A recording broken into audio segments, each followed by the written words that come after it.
Welcome to the Retro Brothers. My name's Dave. My name's Andrew. How are you? Yeah, not too bad. Yourself? I'm very well, thank you. How's work been?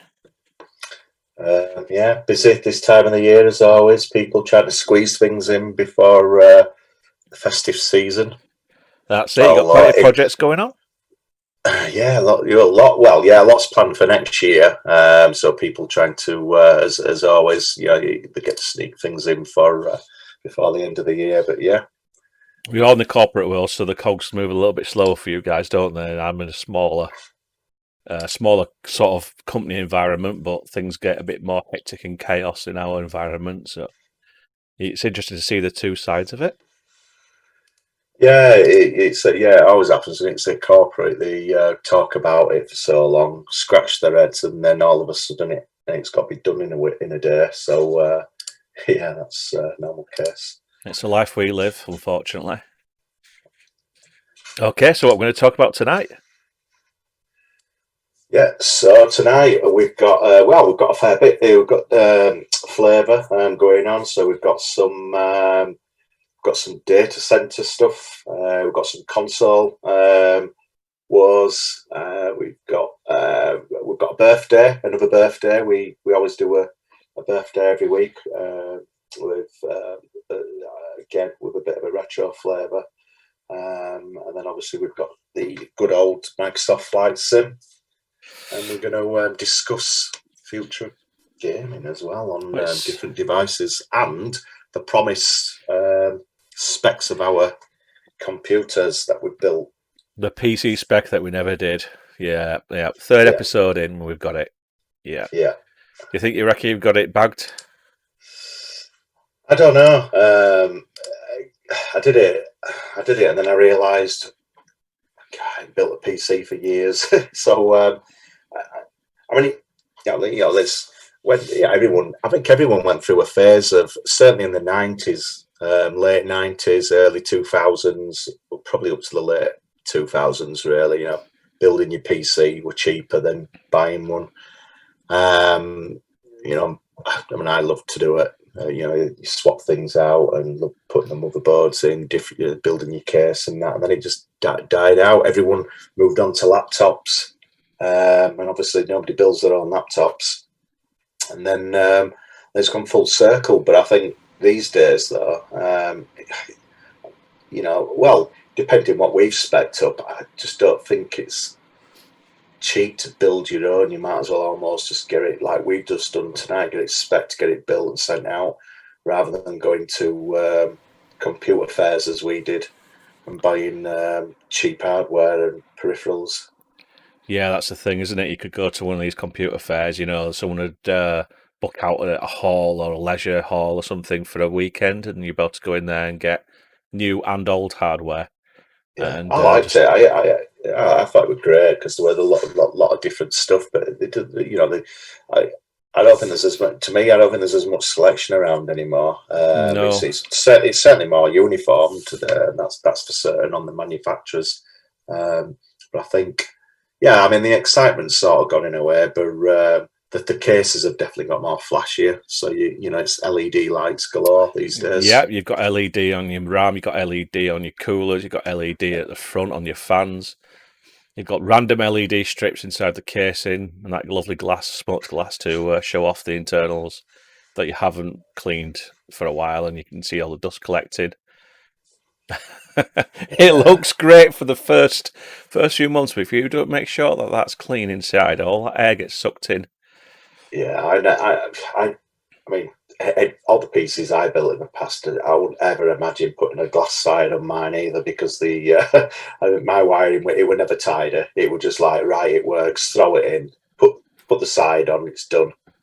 Well, I went through a bit of a process of actually buying. I've been using like laptops, even gaming laptops, the last couple of them for about 6, 7. Oh, I've gone to about 8 years now. I went through the process of buying a new desktop, specking out, not quite to the budget that we've been looking at. Yeah, And some of the options now are just so different to when I used to build desktops. And the thing is, I'm quite capable of making a desktop, and I may be able to actually find the parts a little bit cheaper. The thing is, who wants to spend, I'd say, a good third of their budget, maybe more in some people's cases, on the graphics card just to shove that into the slot and not put it in right or do something else where that card blows? It's a lot of money.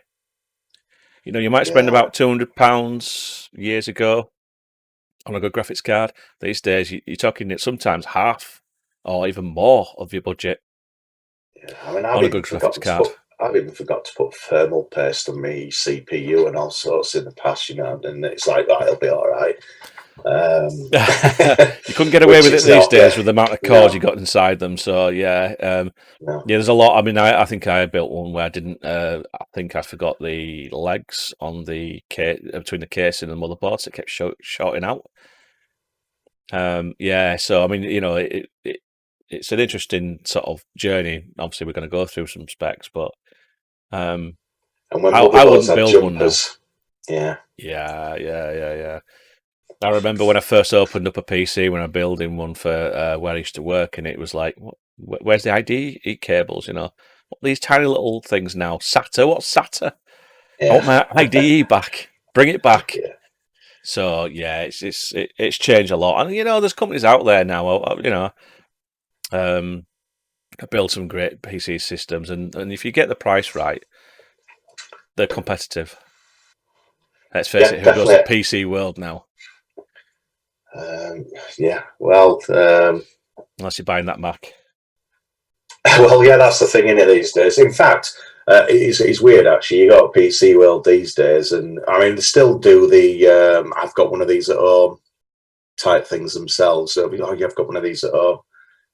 Really, last week you had something else. You must have the whole of PC World in your front room, but yeah, I've noticed they'll leave you alone if you go to like sort of the tablets, if you got the Samsung stuff, or if you got the PCs, but you drift ever so slightly over to the Apple stuff, and oh god, yeah, the round you, yeah, some good commission in that. So yeah, it's okay. Let's move on to the news then. And otherwise, we'll drift on. We're very tempted to drift on to more than an hour of podcasting to 6 hours. Quite easily do that. As we sometimes do, sat in a car drinking coffee. So first up in the news is Elon Musk overtakes Bill Gates and it now becomes the second richest man. I mean, I'm not surprised. I mean, I know socially this chap has had a problem. You know, he smokes weed, or he was on that radio show or podcast where he fired one up, and he's had some problems personally. You know, allegedly. But you know, I think sometimes you need somebody who maybe comes up with an idea and everyone else is laughing at them who are on that industry already. They say that's just not possible. Look at SpaceX. When he came up with the idea of, I'm going to have a rocket go up and the bottom section that you guys are allowed to burn up or drop in the ocean and maybe retrieve for parts or scrap or just to dispose of. I'm going to have this thing land right back down on the same launch pad it came from, and then maybe over a couple of days or over a day, eventually I'm gonna have the top put back on, a new piece of the rocket, refueled, and it goes back up again. That's his dream, and that's people in NASA and other people must have laughed. Tesla cars, you know, I'm going to have a car that drives on the road without any human being whatsoever. And I know Google were playing around with it as well, so it wasn't quite as of a dream. But you know, he's got cars on the road that people can drive. What are they, about £35,000-40,000, something like that? So he's innovated, and you need people like that sometimes. And do you know what? Kudos to him. I know he made his money from, was it PayPal? Yeah. I think it came from PayPal. So he has already made his money, but, you know, SpaceX has been making a loss for a long time. Tesla's been making a loss for a long time. So kudos to him. I hope he does well, and I hope we get people on Mars eventually and he makes his money. We need people like that. He's responsible for having a battery shortage around the world because obviously, you know, Tesla were buying them all for the cars. So, yeah, there's a massive battery shortage. So I remember at one point So when Microsoft brought their second generation of Surface hubs out, and obviously they needed the ones that they could make mobile and a trolley, couldn't get the batteries. And it up to a year's wait for the battery, so you get a Surface sub and there was no battery, so you'd have to leave it plugged in with a trolley and plugged in, because you were buying all the batteries up. The batteries were going to Tesla, so yeah. I mean, there were a shortage of batteries for a while. It must be they use the same batteries, but there you go. It's very possible. I am yet to see these things that you can put on the wall, the Tesla batteries you can put on the wall. It can store power up from the solar panels, and you can just daisy chain them, so you can have as much power as you want in theory. I mean, I don't know what the capacity is of each one, but I've not really seen them. I think they're in America, in the US, but I haven't seen them here, or certainly in abundance being advertised. So what do you think then? Battery data center. So just imagine a data center, but those batteries all, daisy chained as your next as a power station. Well, as a power station or for powering the data center? No, as a power station. As a power station, so, yeah. Well, that's the next step. That's the next step, isn't it? Because you've got this renewable energy now, and you've got everything else, and that's my phone going off, so I'll just drop that. And the next step is to what you're going to do with all this power. You can't use all this power, so the only way you can do it is to store the power and then use it afterwards. And I think what you're going to end up with is a mixture of like solar. You're going to have a mixture of tidal and all this. And I'd like to think that we're getting too much eventually. So storing all this power on batteries and then reusing that when it's needed, I think that's the perfect thing, because at the end of the day, there's going to be certain power, renewable power sources that will come from wind, which can work overnight, and you've got tidal, which can work overnight. So those things, when there's less power being used, although these days, sometimes look in the street and you realise people are up to late hours, but still less power being used overnight. So all this stuff has to be stored somewhere. Otherwise, it's just going to go to waste. So I think it's a good idea. Yeah, there's plenty of innovation coming from that guy. So that's the thing, and good luck to him. And if you fancy giving to middle-aged-ish guys, who have had many years of experience in IT a job, then look us up. We're very left field thinking. Yeah, we are. So next on there is a very old favourite for me, and probably even very, very, very old favourite for you, no longer, is Firefox 83. Apparently they say that it's going to have a boost to the JavaScript performance. I mean, doesn't matter what browser I use, I still use Firefox. You're going to have performance hits. I've been on websites and it just absolutely drags to nothing. Even on the desktop that I've got here, and it's not even 4 months, 2 months old.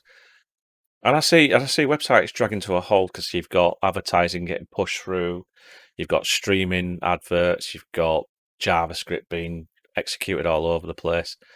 So I can't wait to see what 83 gives me in terms of performance boost. And apparently it fixes memory leaks, which is another thing that is now becoming a thing, isn't it? You've got a browser with about, I don't know how many tabs you average, but I average about 10 tabs because that's my workflow. Yeah. That eats up the memory.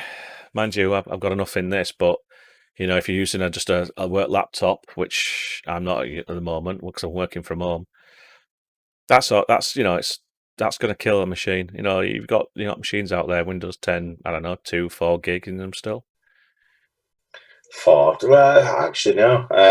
It's strange. Actually, you still do see some advertised with 2 gig of RAM.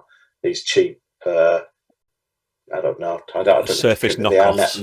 Netbooks anymore. Yeah, they're about £200. Yeah. And they only they don't even put enough storage in to do a Windows update. So it runs out, doesn't it? So you have to try to clear it out, and at one point you're stuck. Yeah. So they shouldn't really sell them. I don't know how they get away with it, really. But 2 gig of RAM, some of them. But so you certainly want Firefox. We'll just have to see. It'd be interesting because yeah, I said before the show, I've not touched Firefox for absolutely years. So your It journey's just always, been Google Chrome? yeah, as well. So obviously everyone's journey were Internet Explorer at some point. I mean, obviously Netscape. No. I wouldn't use Internet Explorer. Good old Internet Explorer 6, I think most people were stuck on for a while, weren't they? Yeah, 6 and 7, I think a Yeah, lot of 6 and people are, but 7. it's certainly in the corporate world, and a lot of them still are, unfortunately. But yeah, so Netscape. In fact, no, Netscape Explorer was my first journey into Netscape Opera as well, and then Opera's still going. See, Opera kind of shot themselves in the foot when they did this proxy, speed up your web pages, where it Yeah, proxied through their servers. Which in theory, it's great, you know, all these images that people regularly view, like Google Images and all yeah, that. Actual logos, not the actual images themselves. That's fantastic, but it's a bit of a privacy issue there. yeah. Yeah, Opera's not too bad. I'm trying to think of some of the others. There's Vivaldi or Avaldi something. That's I'm not sure what that's based on, but they're a separate entity and that they're going their own way. They've got obviously the good old Safari. Is that still a thing these days on Mac OS X? Yeah, it's still the dominant. Yeah, because obviously, I mean, Safari was on Windows, wasn't it? It Up to a was, certain yeah, point, and then yeah. it's no more. But yeah, no, it's I think it's the dominant browser. I think on Mac is Safari. But So you've got to wonder yeah, though, with all these browsers very slowly, like Edge is using the Chromium yeah, engine.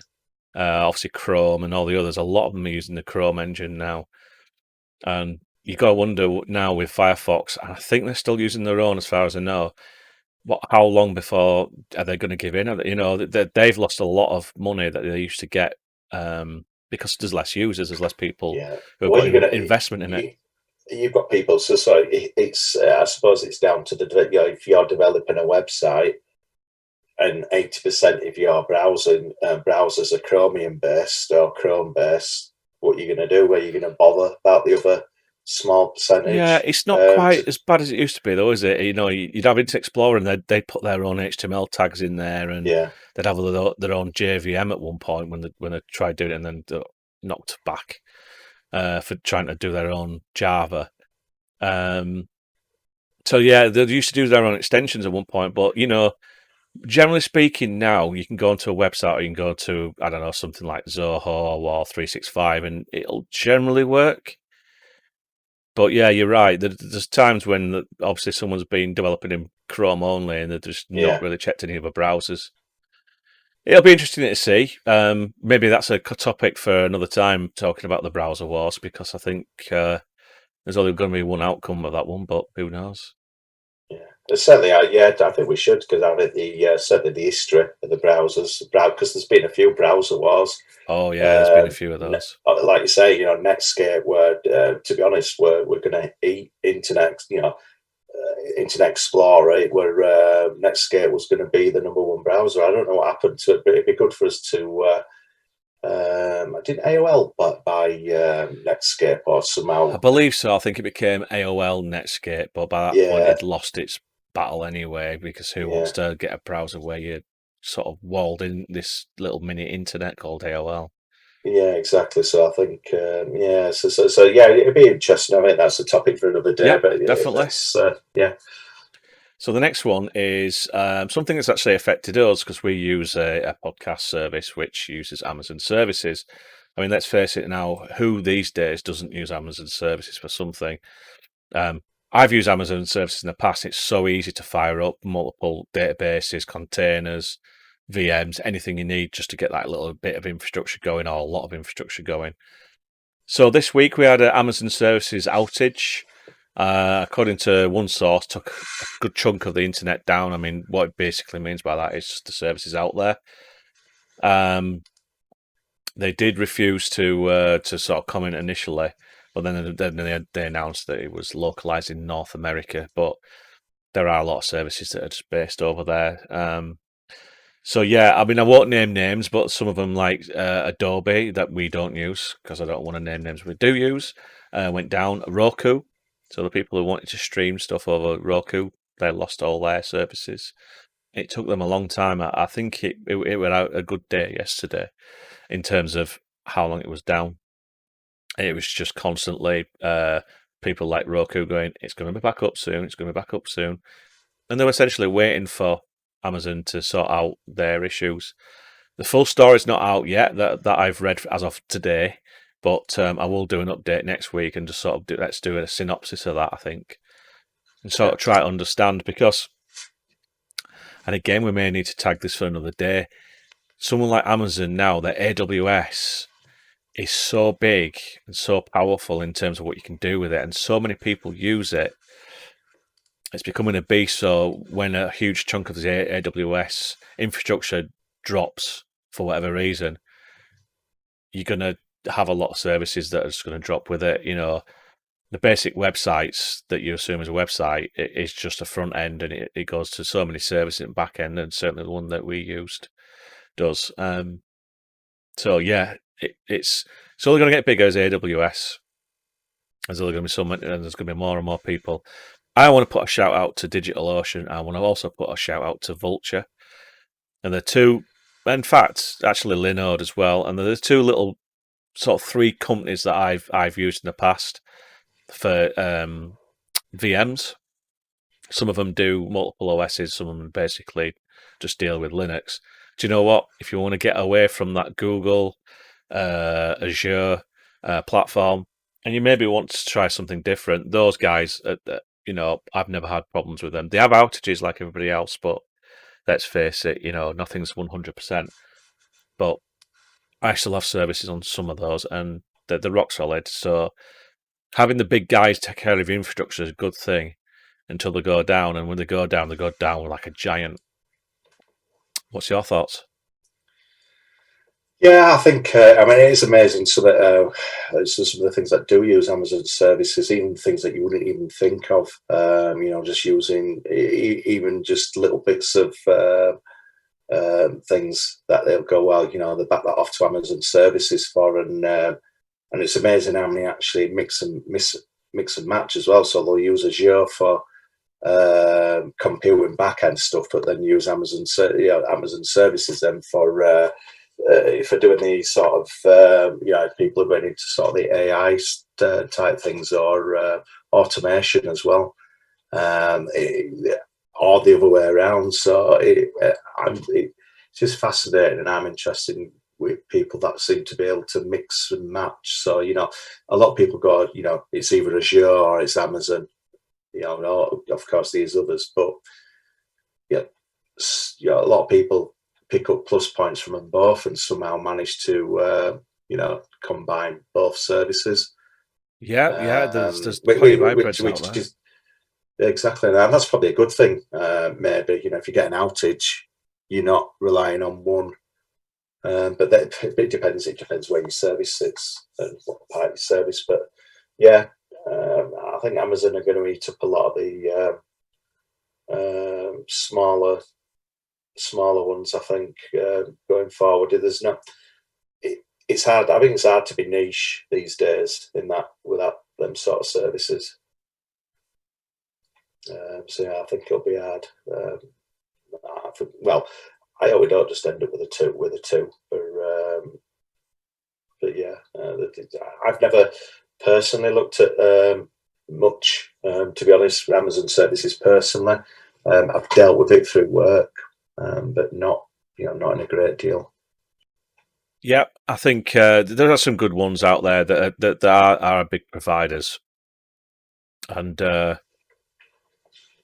I think it'd be interesting to have a look at those at some point or other, maybe for a Minecraft server or something, and just talk about what you require as a Minecraft server and who's good out there for that sort of thing. Yeah, that'd be a good one for the future.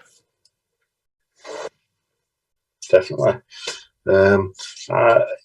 Yeah. So we got the next section. Next gen consoles. Obviously, might have. I don't know if you're around a lot of people that have had or got a next gen console. Or do you know, I don't know one person yet. I know people who are planning to get them and struggling to get them at the moment, but not at the moment. No. Yeah, so I mean, yeah, I've got stories of people trying to get one, but they're trying to get one on the day they come out, which is it's not very good planning. And I think well on that on availability, I think Sony said there's going to be more of it, certainly more units freely available, certainly before the end of the year. I think Microsoft are almost saying there's going to be Xbox shortages all the way up to next April. So I don't know if that's due to demand or lack of manufacturing, not being able to manufacture enough. I don't know, but there's obviously wars, people trying to get them, but there's also wars for those that have got them. Obviously, so PlayStation reported issues there. There's the sleep mode issue. Where so basically, I think this came out on the PS4, where you could save the game state, and obviously it going to basically like a standby mode, and you can just resume your game, come back in an hour later, resume your game. On the PS5, it seems to go into rest mode without you wanting it to go into rest mode, and if it does, if you allow it to go into rest mode, apparently some of them don't come out of it. Well, that's quite fairly large. I mean, is it permanent? It doesn't come No, out of it. I think there's many workarounds. I think switching them off completely, restarting them. You have to go through a repair disc. Sometimes repair disc on some of it when it crashes in some of the games. But yeah, if you do give it a reboot on those that have given it a reboot as well. So a lot of people have said it stopped their controllers from charging. So the charging cable no longer charges the controller.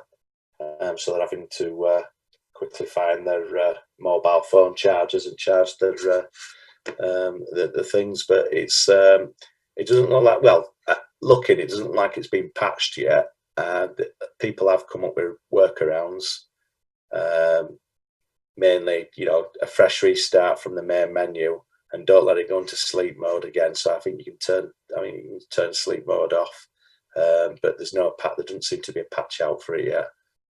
And I've not seen anything official from Sony either to say it doesn't look like they've acknowledged it yet. But there's a hell of a lot of people with that issue with rest mode.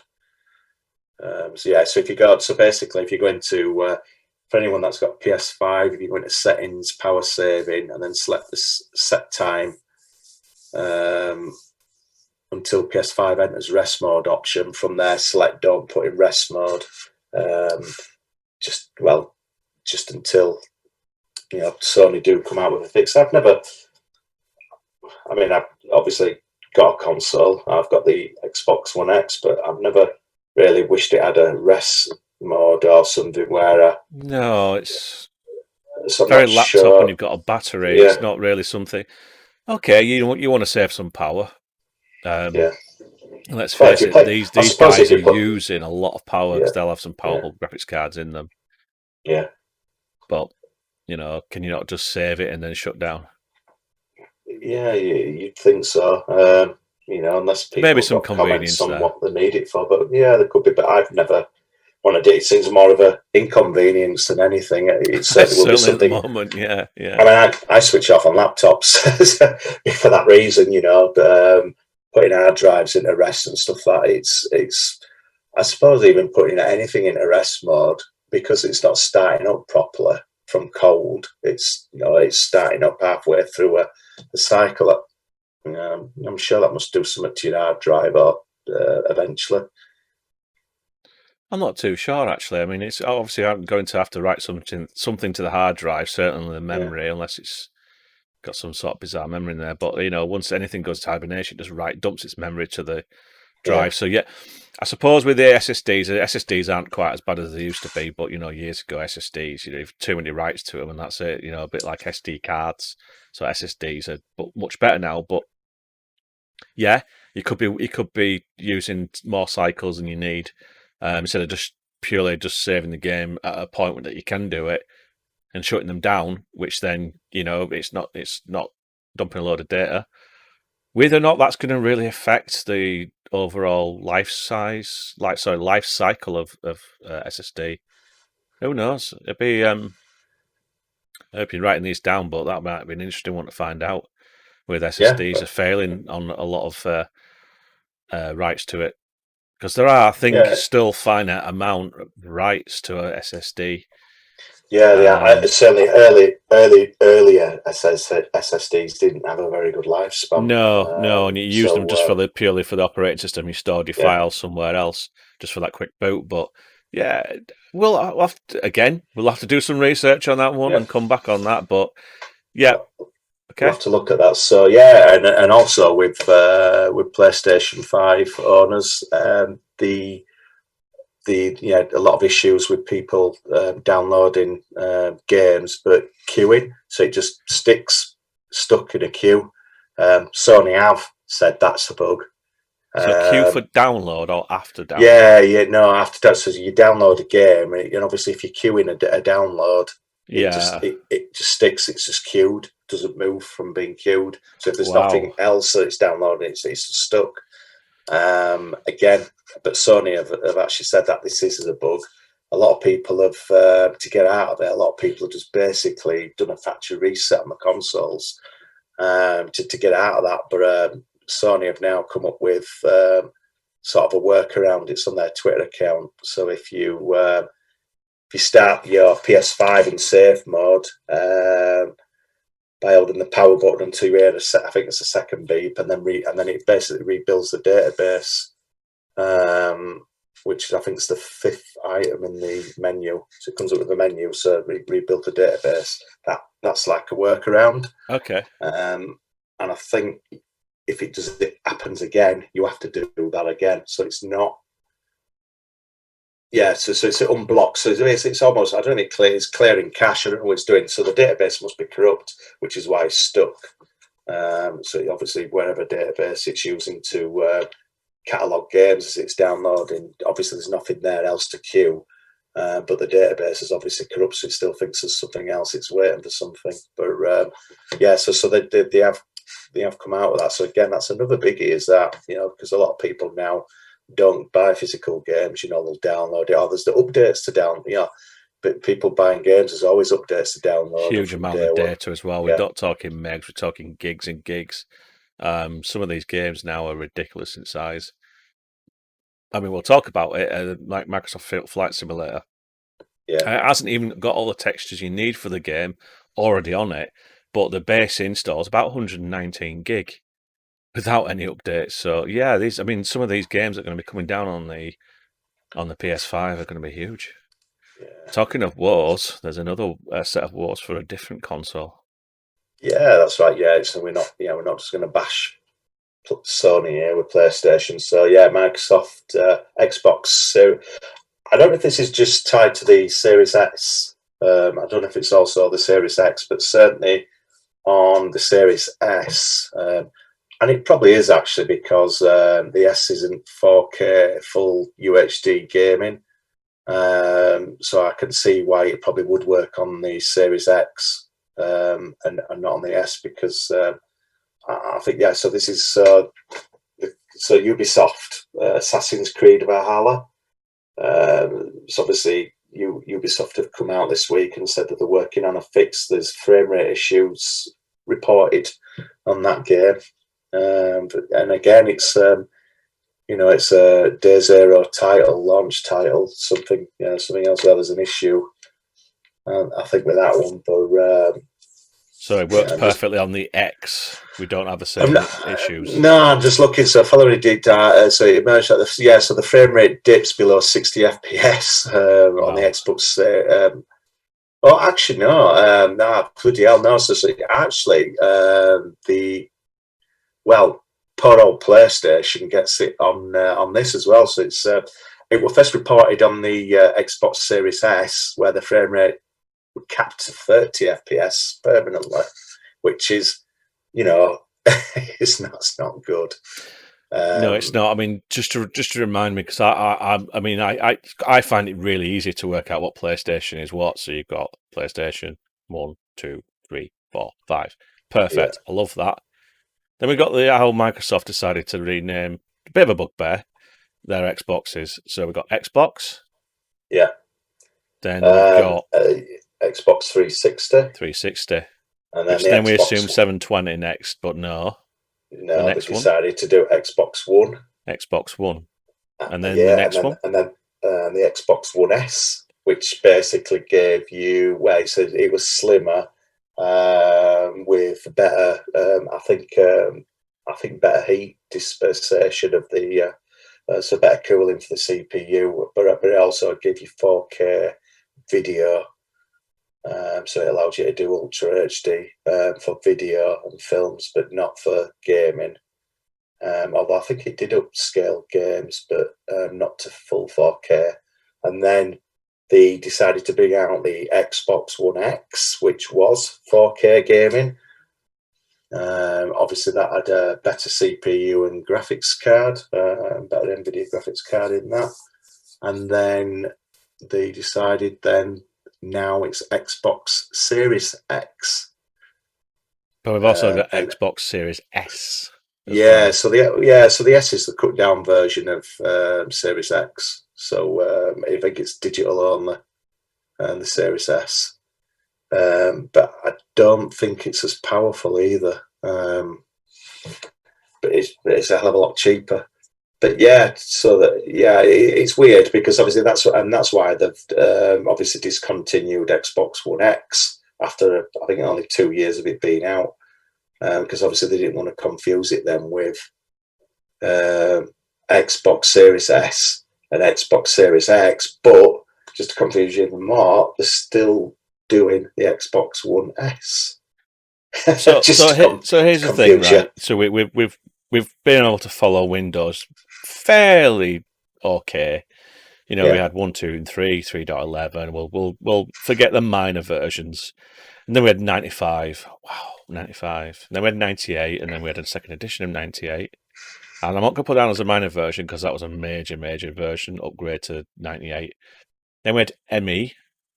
I'm not going to do the business ones yet, but we'll leave that. So we got an ME, then we had XP, then we had Vista, then we had 7, 8. Obviously, we're not going to do 9. There's a reason for that. And then we're on 10, which seems a bit of a perpetual thing. Obviously, in between there, we've had NT for business and 2000, which then got merged. Now, they're quite easy to understand, and it's not because it's like the PlayStation where it went 1, 2, 3, 4, 5. It just kind of made sense for somehow. But this is so muddy. I mean, you keep talking about the Xbox. I'm not this is out for everybody. I'm not a console owner. I haven't been through since the 360, and before then it was the Jaguar, which failed badly. So I've not really been up on consoles.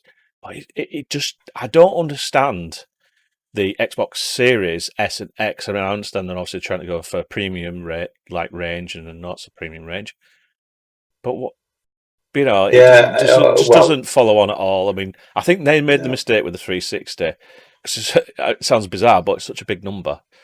It's like, where do we go? We go at 720, but then after 720, we're going to double that up again. That doesn't make any sense. I mean, what does it actually mean? Xbox 3, if you see whatever where are they? Somebody somewhere, then there must be an information on why they named it the 360 in the first place. Yeah, I'm sure they had a meeting and just thought, 360 sounds cool, it's a 360 degrees. Yeah, and then it's almost right, we'll get rid of it all and just go Xbox One. What? Yeah, this is it. We've had a first Xbox, exactly. Exactly. Yeah. So yeah, that's my bugbear, and I just want to put that in there. So do we think that Assassin's Creed Valhalla came out a little bit early, like it's happening at the moment? Because obviously they've got deadlines, and the console. Well, they've got deadlines, you've got a deadline. You've got to bring it out. Surely they're testing this. Surely they'd. The testing, you notice that you're going to be capped at 30 FPS. And then on the Series X and PS5, it goes below 60 FPS. Yeah, surely somebody's going. You're going to notice that, surely. So I don't understand. I sometimes wonder if they know it, and it's like, well, we're just going to release it anyway. And so EA. I think have suffered a lot with this, with the last, because for them, like endless endless releases of FIFA.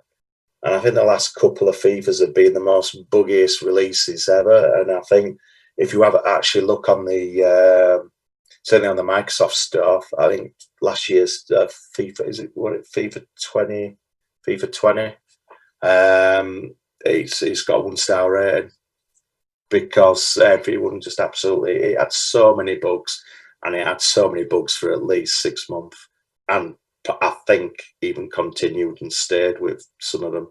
But they're not cheap, these, 70, £80, but yet, and they're releasing them with half finished in some cases. And it makes you wonder if it's like, I'm going to release it now because it's day one of the console. And, we're going to get more sales. People have already got it.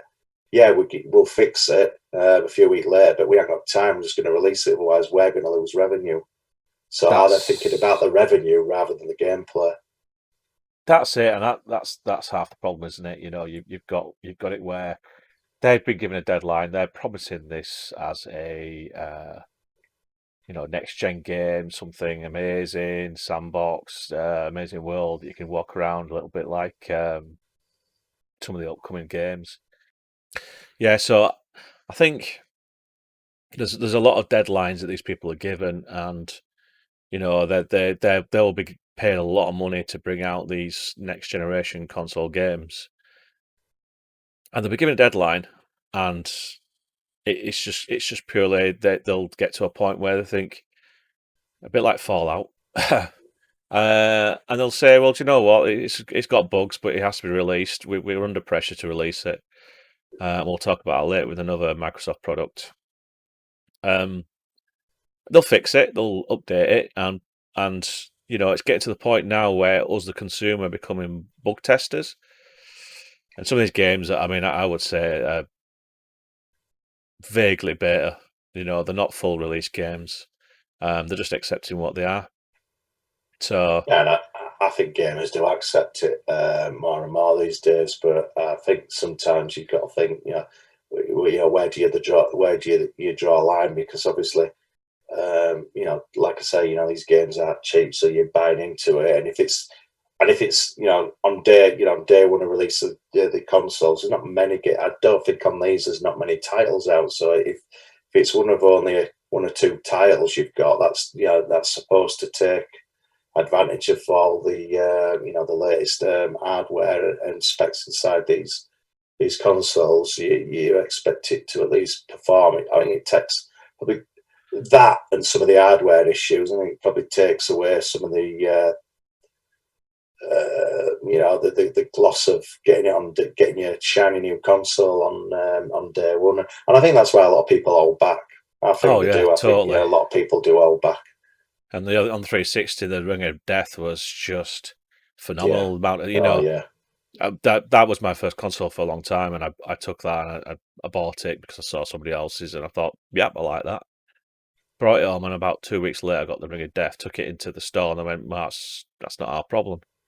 So I had to fight to get this thing replaced, and eventually said, you'll just have to ring Microsoft. I rang Microsoft, and Microsoft went, yep, we'll send you a new one. And do you want the old one back? Nope. Throw it away. So they knew by that point it was a problem. Yeah. Obviously, the stores weren't taking the hit at the time. It's always going to happen. Let's face it, you're going to have manufacturing errors. You're going to have manufacturing processes which improve over time when you're doing these consoles. So we are testers in terms of hardware, and that always happens. Manufacturing is a little bit different, but software, get the bugs, get those issues, but these are accepted things that they're thinking, well, let's just get it released. So yeah, it's a shame. I'm sure people stick to it and then basically say newest Assassin's Creed is the best one yet, but who knows? We'll have to see some of the reviews. Yeah. Talking of games, now I'm going to get shot for this, calling it a game. So Microsoft Flight Simulator. Let's face it, doesn't matter. We like Flight Simulators a lot. That's been one of the biggest buzzwords of this year. When it came out in August, it was day one. Everyone was downloading it. Everyone was installing it, and everyone was waiting. Some people were waiting days, depending on their connection. Some people were waiting maybe an hour or two, depending on the connection. So you're talking about, I think the first install was about 95 gig to 100 gig. Now, there's been a few releases since then, and the first main release was the Japan update. So effectively, you can fly anywhere you want, and you can see the scenery, and you can go to London, you can go to Manchester, you can go to Edinburgh, you can go to LA. You can see the scenery. It's supposed to be quite accurate. What they're doing now is they're bringing out new updates. So Japan was, I'd say, about a month ago now. So they redid parts of Japan and the airports and fine-tuned and did a bit of handcrafting. So because most of the scenery has been auto-generated. The latest update has got USA. And a few bug fixes and a few breaks along the way. So the USA includes landmarks like Statue of Liberty and a few others. I got a chance to play with this the other night. And I say play because it's simulating. People don't like that, but there you go. There's some bugs in it. Now, it's kind of becoming a bit of a running joke on Microsoft Simulator where next up a new update comes, they go, what have we fixed? Great. What have we broke? Lots. And to be fair to them, they're fairly quick at coming back with fixes, like minor fixes in between. But it looks good.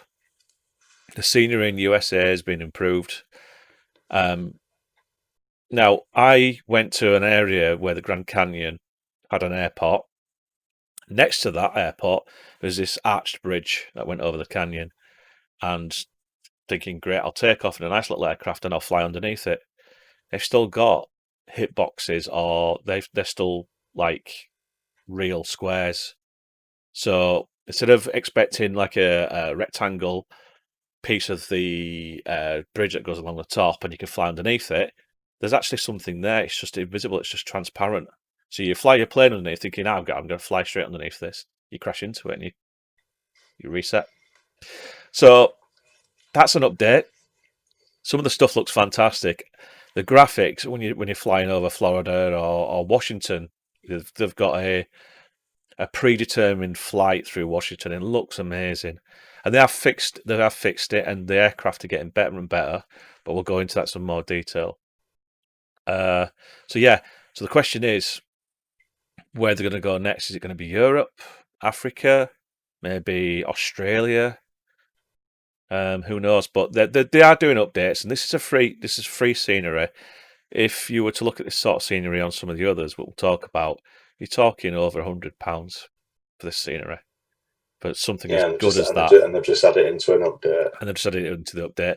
And if you've got Xbox for PC Game Pass, if I get that right, which is about £6, £10. I don't remember. I got it cheap at the beginning. You can get MSFS for nothing. You just download it and install it, and that's what I'm doing at the moment. Because it can roughly set you back about £60 for the initial one. So great update. They've fixed a lot of stuff. They've also broken some stuff as well. So we'll see that getting fixed soon. It's well worth the download. Yeah, I'll have to have a look at that because I do have because when I got my Xbox One X, which is 4K gaming, previous to the next gen that's just come out. Obviously, Microsoft announced it would end of life May, June, so they stopped manufacturing. But obviously, as the new ones were coming out, people were waiting and people wanting a pre-order. The Xbox One X became very, very cheap, so I picked one up. But with that, I got 3 months off the Game Pass. Right, yeah. And I think I'm nearly the end of month 2 and done nothing with it, as you do. So yeah, I need to. I certainly need to find time because I would like to look at that. I don't have a powerful enough PC to run it on, but I'll have to try and see what it's like on the Xbox. Well, it's time to actually get one because I don't. And I do have an old. Well, it's not old. It's a little small form factor HP.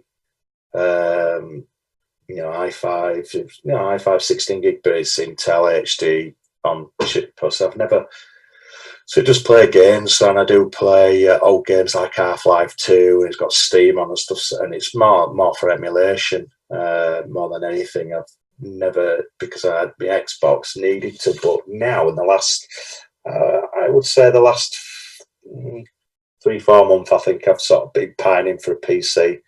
Yeah, I did actually get a gaming laptop, and I had it for 2 weeks before sending it back. One of the HP, God, I can't remember what it was called now. It had a funny shaped monitor screen. God, I can't remember, and people are going to be shouting at this at the podcast. But yeah, I had it for 2 weeks, and I wanted the battery lasted. If it lasted 40 minutes, and I'd be yeah, you were lucky. So I sent it back and thought, nah, gaming on a laptop's not for me. It's got to be a big screen. It's a hard one. You've got to. Your pricing. I mean, at one time, a gaming laptop, a good one, was costing more than a gaming PC. It's not quite like that anymore. Yeah, You're almost on par.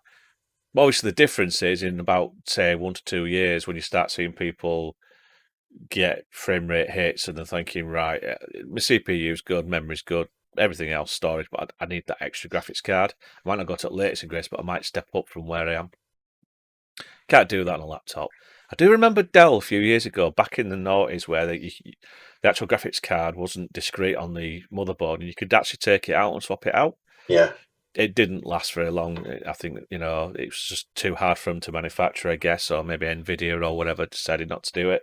So yeah, I mean, I've got a game laptop next to me, and I just use it now for general things. But it was very, very good at the time. It was a 970 GTX, which is about equivalent to about 7 something, a 700 model desktop version.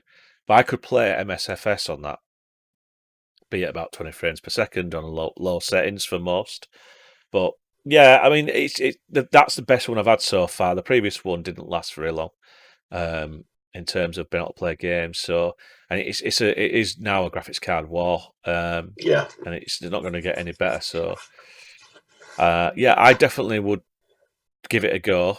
There are you can use a controller. I wouldn't use a mouse and keyboard, but that controller, you can use the Xbox controllers.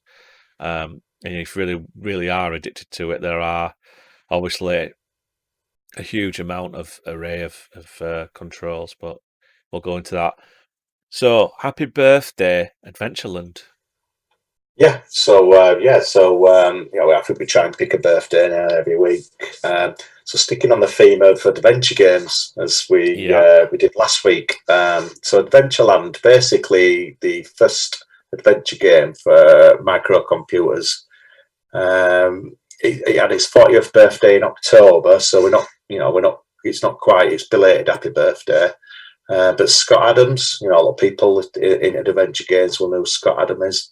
I do, yeah. So released this in 1978. Very, very successful, text only. Obviously went on to publish 12 other adventure games. He created Adventure International. And Scott, I think we had one on the VIC-20 on cartridge, an adventure game. I think it was called The Adventure.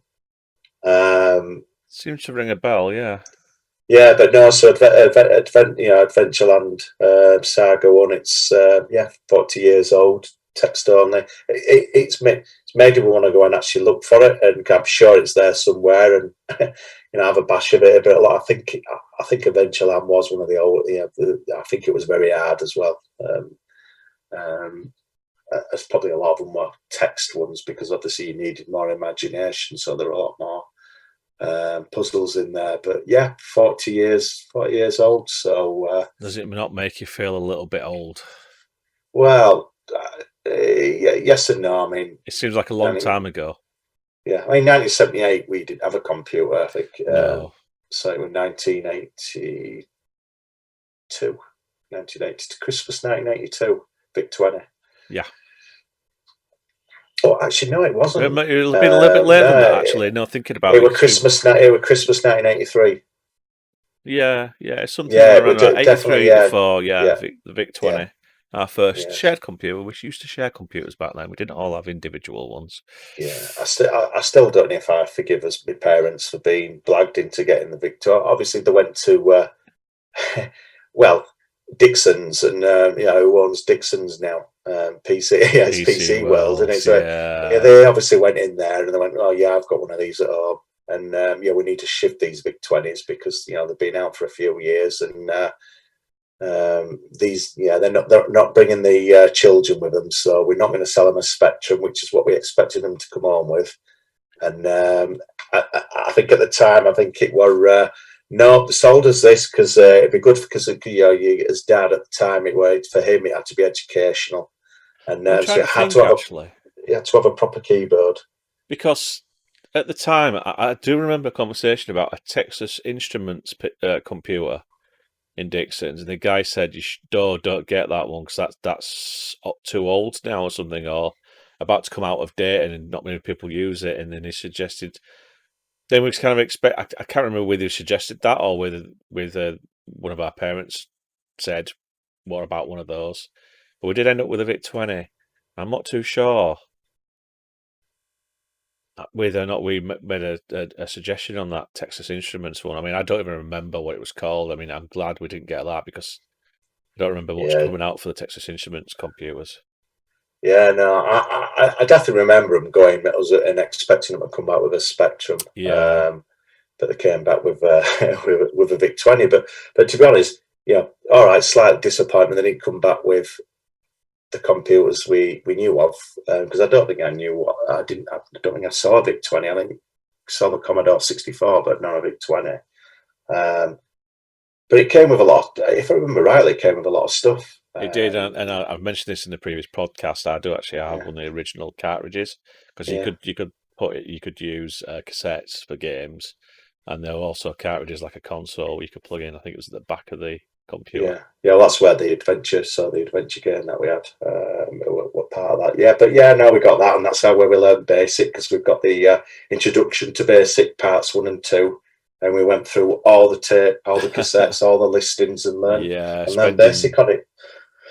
And but yeah, that's where our first text adventure was, and I'm sure it could have been adventure. It could have even been Adventureland on carriage that we did have, because I remember it was 16K. Yeah, I think it had to be on a 16K carriage because it wouldn't fit on the tape. But yeah, so 40 years. Obviously, as we know, as we talked about last week, it obviously moved into graphics and then moved on to point and click, but gone back. But obviously, a lot of people are mentioning it. It's trending on. It's on Twitter. And it's trending on Twitter. So a lot of people, I think, have got a lot of fondness now for Text Adventures. So yeah, happy yeah. birthday. I think the whole retro scene. I mean, one of the reasons we're probably doing this is because we can talk about these things now, and people don't just go, "I don't really care. I want to use my PlayStation." But yeah, 40th birthday, happy birthday, Adventureland. Yeah, It's good stuff, good times. Well, moving on to the one of the main subjects today, before we go on to our huge conversation about where gaming's going. So, I don't know how many times in your life you've been doing flight sim, and I've done it on and off through the years since must be on, probably not 8-bit machines, but I've certainly started on the ST and Amiga doing some flight simming, and then a little bit more on PC and obviously not console. But then I stopped. I stopped doing it, and I started with X-Plane again, so X-Plane 10, X-Plane 11, but just mainly just flying around, just having a bit of fun. And then something hit quite dramatically, I'd say, this year. So in August, and everyone knew what was happening, and everyone knew it was going to come out. Microsoft brought out their new version, so they've had Microsoft Simulator X, which I believe is around about 2003. But it has been updated since then, and it's had plenty of mods available and third-party planes and third-party scenery, and you can make it look amazing. So one of the big things about the new Microsoft Simulator is it's 4K. Superb. Everyone wants to do 4K these days. The difference is, with most simulators, the scenery was a basic autogen, so it would use data. And it would say, right, okay, there's a city there, London. There are houses, and it'd have all the roads all mapped out. So it then put your buildings next to the roads. And some of the big cities had handcrafted, hand placed buildings, but generally, once you left those cities, the big ones, you were just looking at textures, random textures for the ground. Some had built in like X-Plane 11, like live weather. So when you took off and you'd activate live weather, you would get thunderstorms, you'd get rain, or you'd get sun. So the two main contenders fighting it out were X-Plane and P3D. I am going to mention Microsoft Simulator because it was there, but it was getting quite old. The main ones, if you wanted to sort of get that depth and be able to actually use a plane and then say, right, I know what I'm doing, I can now go and learn perhaps flying a basic one for real. It was X-Plane and P3D. So my Microsoft Sim hit in August. It was all over. Twitch, I mean, before then, Twitch wasn't, the interesting Sims are just, it was really low down. When you looked at the amount of viewers on Sims, it was tiny in comparison to all the other games out there. But since then, places like Twitch and YouTube for streaming, Microsoft Simulator, the uptake on simulations, like flight simulators, is massive now. It's like I could quite easily go onto eBay and I've got myself a nice little controller, a nice little yoke and some throttles. So it gives me a little bit more control over the plane. If I'd have bought that after Microsoft Simulator came out, we're talking triple the price on eBay.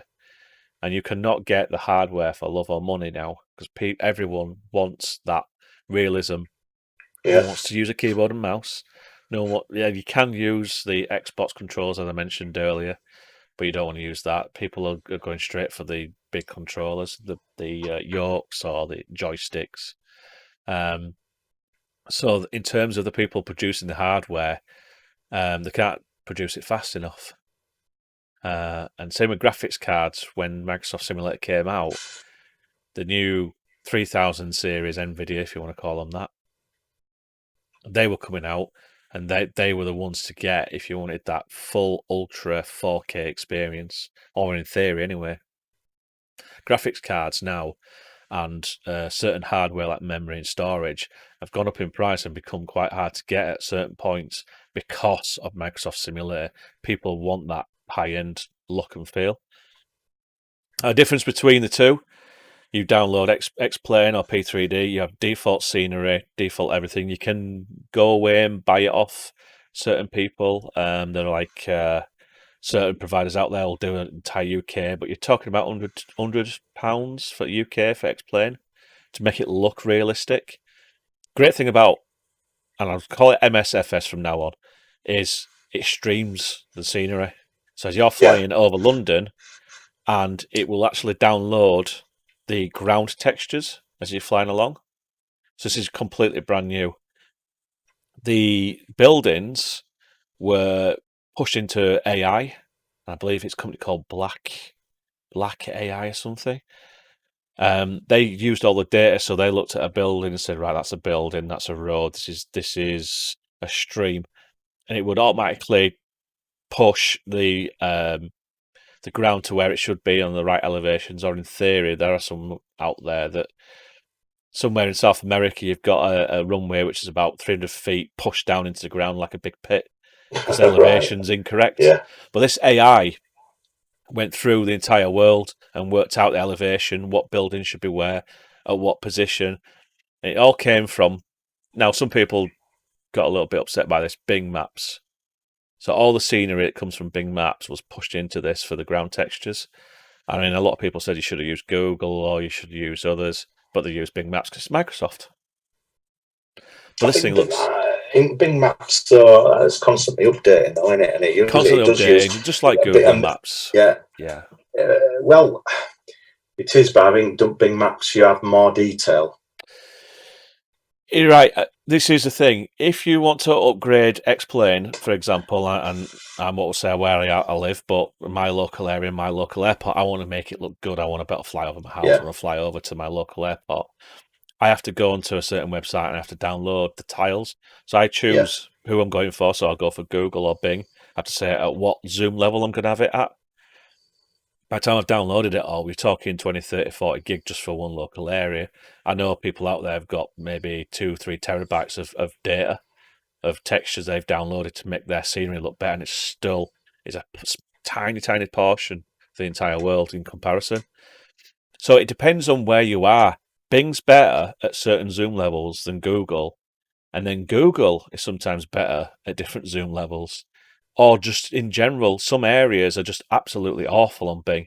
Yeah. There's certain parts of Canada that I've seen that they just don't look like like the older simulations.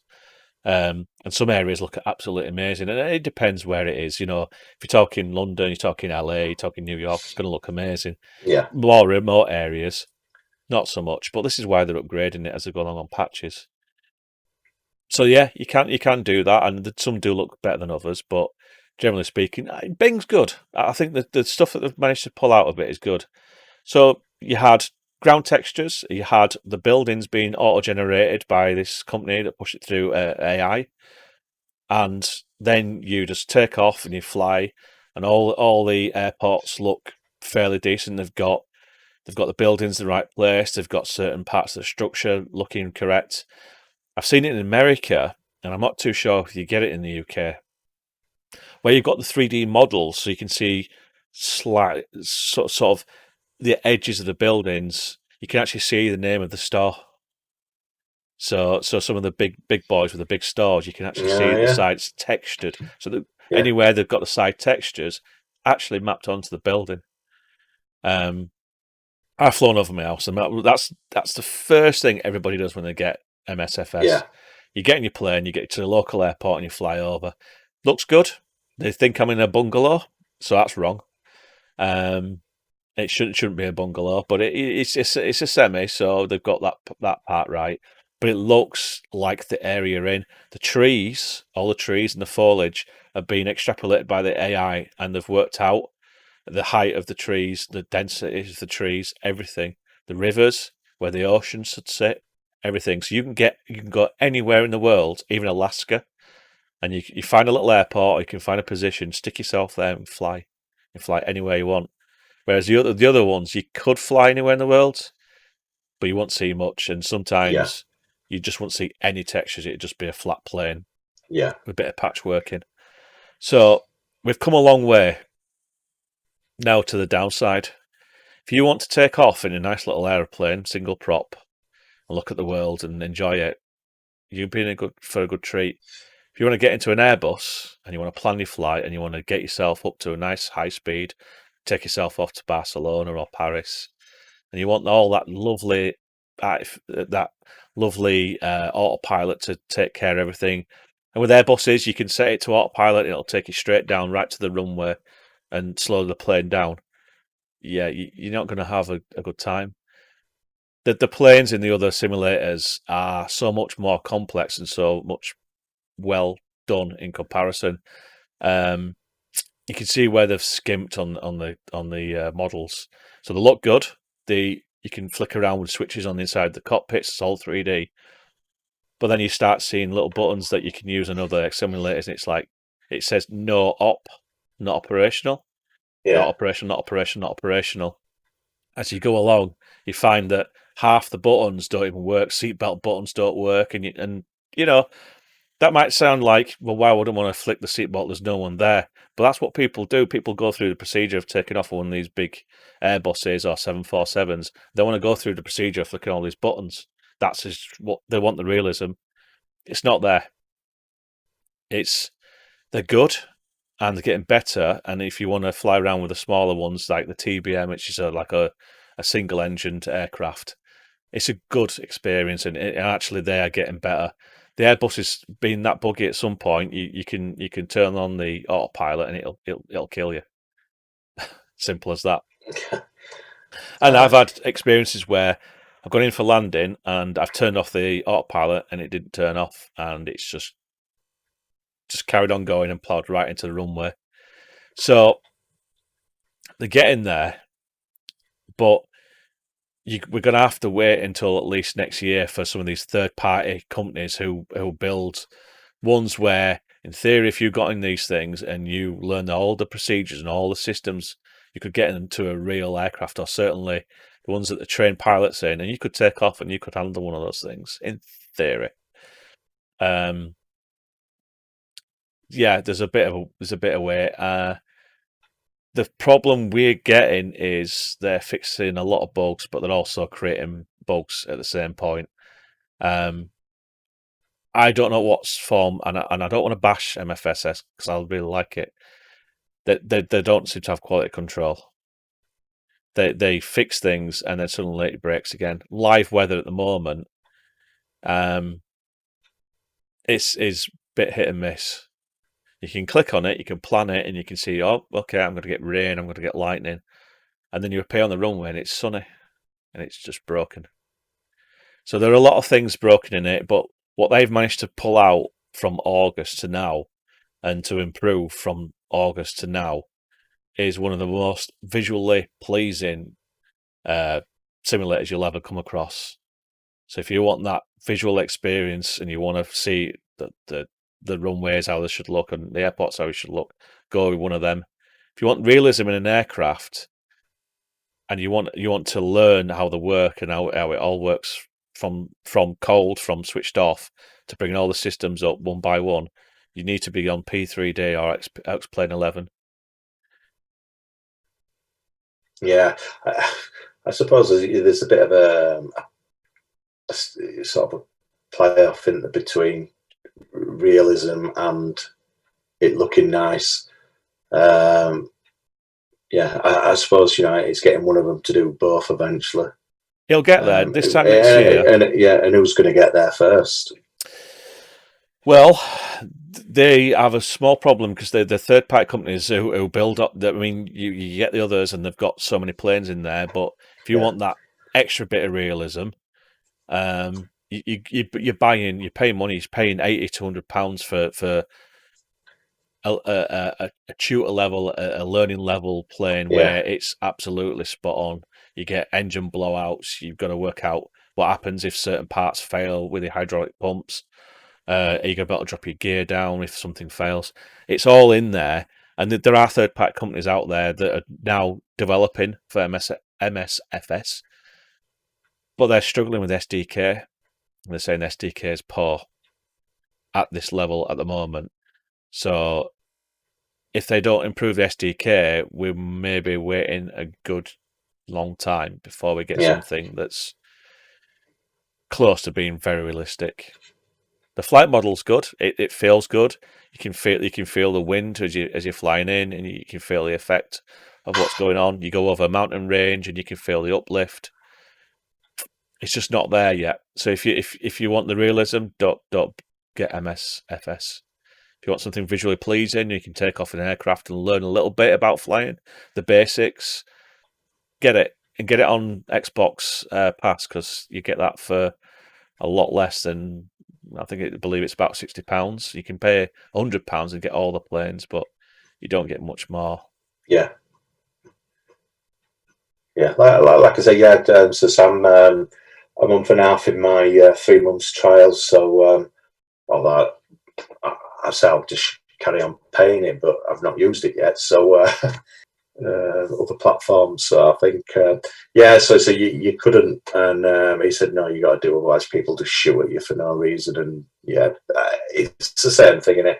It's that mentality. I'm not saying people got that mentality. I think people get a console and they don't necessarily get it for simulations. No, let's face it, most of it's and again, I'm not saying everybody's like this, but you're going to have people who are going to play COD and everything else, and it's FPS, GTA. So I'm not sure how that's going to translate when that user base ends up on Flight Simulator. I mean, you've got to be very careful that they don't end up losing the base they've got now, purely because is it going to be do you think it'll be in the same world? Do you think they'll separate it, or is it going to be the same? Well, at the moment, you've got about 4 to 5 individual servers, so you can go to West Coast America, East Coast Europe, West and North Europe, Asia. I think that's about it. So if you decide to go on West Coast America, you ain't going to see anybody on the servers in Europe. So it is containered, but if you decide that you live in Europe and you want to stay on your Europe server and fly in America, you feel free to do that, and you do see people doing that. So obviously you're going to see that. So I think they're going to be on the same servers. Now at the moment, luckily, there's no online speech, any talking. That I guess is going to come. And if you've seen any videos on Microsoft Simulator where people have bought the one off Steam, and you see people playing live and people are crashing and flying balloons into the towers and stuff like that, I just have a feeling that for a while, at least, whilst everything calms down and people get used to it and either just ditch it because they're not interested or just decide that actually they want to fly properly, there's going to be a good couple of months of mayhem. Like it's going to be GTA-like, depending on what servers. You can switch it off. So that's a good thing. Just like the other one you were talking about, you can switch it off. So going to be interesting times. It's an amazing one. And the best thing, get yourself on Twitch, find yourself a really, really nice channel who all they do is flight simming. Wait for them to do what's called a group VFR, so it's a visual flight. Get yourself on the same server, get to the same airport, and fly with the other people in the channel. Yeah. I've been on flights where you've got 25, 30 plus people taking off from the same airport and following around and just flying, say, from one place to another. And what's one of the most amazing experiences I've ever seen on that. And that's something you can't do on the others without additional software. And even then, it's not the same. So visual flights, group flights, they're called, with people from Twitch or other people you decide to join. One of the most amazing things ever. As a serious flight sim right now, it's getting there. It's got a while to go. Yeah. Yeah. No, I don't think I'd seen it not the Microsoft Flight Simulator for a while now. I think 2010, 2011, and possibly. I think I had a conversation with you earlier on this year. I saw the latest version, and I said, is that actual graphics or is that a video? It's real. Yeah, exactly. So I think, I think you can get some people that always want the realism, and you're never going to get away from that. But for me, a lot of people just ain't going to get past it looks really nice. And I think they probably then forget the realism for a while. Yeah. So they, like I said, these are trade. They've gone the right way. They've realised that realism is important and how it looks is important. It's now getting those meat and potatoes in there and making sure it's nicely fleshed out. I was flying around Hawaii last night. I was invited on a group flight, and I was flying along the coastline, and I was looking down outside the window. And for a few seconds, I looked down and was like, "This looks real." You can see the waves lashing up against the shoreline, the trees down by the cliff, and it's like, how amazing does this look? It does. It's a good job, and as long as they don't screw up too much on the patching, then it's going to be some good times. This time next year, I'm hoping that I'm going to be singing its praises even more. Let's see when we're here. If we're here, I'm sure we will be. Right, I suppose that leads us on to the next section. We've already talked about another generation of gamers, to a certain degree. But let's look at the future of gaming and the next generation of gamers. And I think the next generation, because it's always the next generation of gamers are the future of gaming, or are they? Or are they? There's an argument, not always the case, but I think when you look at generations, obviously you look at people who are buying consoles now, they're at a certain age again. You've got you still got Nintendo, the Switch, so they're always going to target younger people and a certain gender as well, without being too sexist. I think they do. They've got controversial, Andy. Controversial. It is, but I think they've got the target audience. I think it's more family oriented Switch, whereas the other two are more. And I think that at a certain age, whereas you go younger, probably pre-18, I would say now, maybe slightly less, probably 16.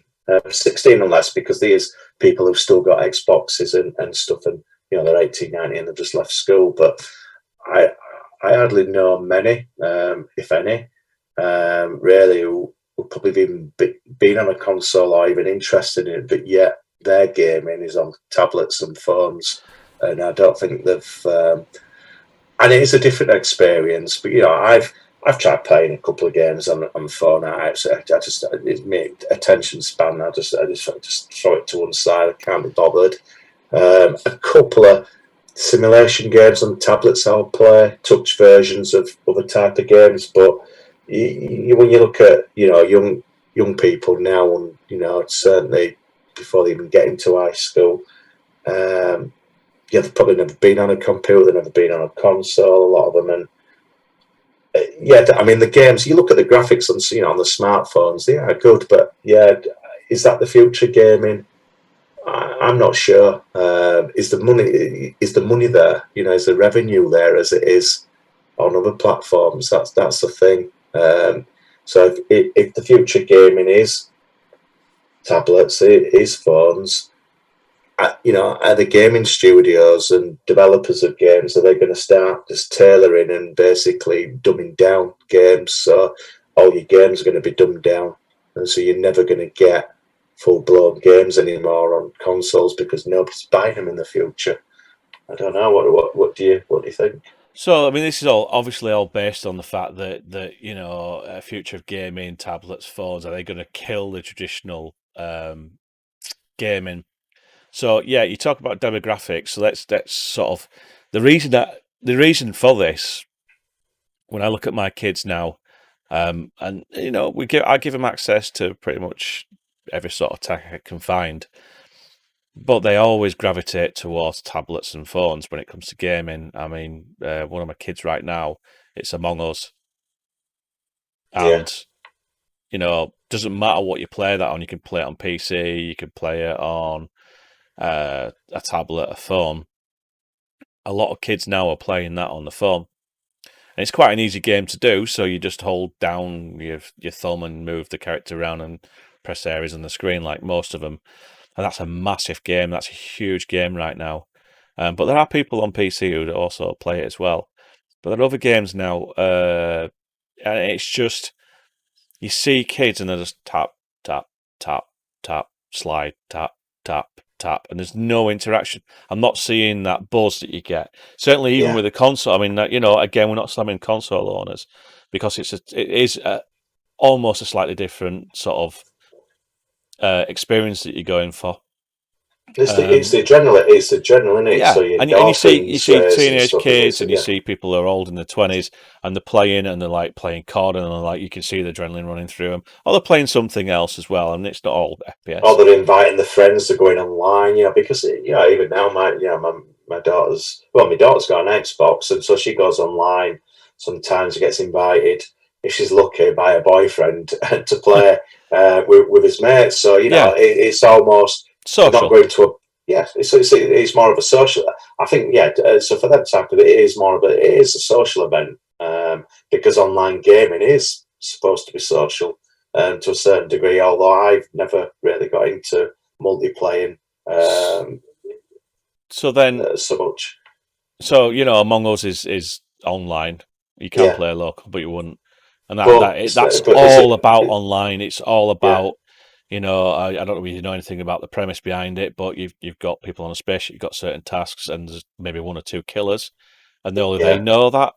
So you got to find out who it is and eject the right person out into space and find out who it is. But in between, people are chatting, voting off like certain players, and so there's a social element there. But again, if you were to take a kid on an Xbox or a PlayStation playing whatever game, doesn't matter what it is, it doesn't have to be fast paced, or you're watching someone on a phone, you're almost watching a zombie hitting a display window when they can see somebody behind it, like, tap, tap, tap. And so, I mean, a lot of games, that's what they're about. They're about tapping the screen and making those microtransactions, buy the latest sort of hat for your character. And that's what it's about. It's about that. And I know PC games are like that, and I know console games like that, where you can get DLC and extras and you pay for it, or you get inbuilt currencies. It just looks more mindless. I've tried different games. I've tried sandbox games. I enjoy, me, I enjoy sandbox games. That's why I like simulators. That's the sort of thing that gets me going. Minecraft and all that. I used to love playing that with my son. And so, to an extent, you have got certain games that are very similar, but is this really where we're going? Like PUBG and all that, and they've come out now on phones, and kids loving it on the phones, and you see kids watching movies, full length movies on a phone, and I'm not talking about the bigger ones. I'm talking about the smaller ones, and I've seen them hold it right up a little bit closer because they can't quite see the detail. Yeah, it's like, well, use a laptop. I don't want to use a laptop because that takes a while to boot. All right, use a Chromebook. I don't want to use that because I have to sit on my knee.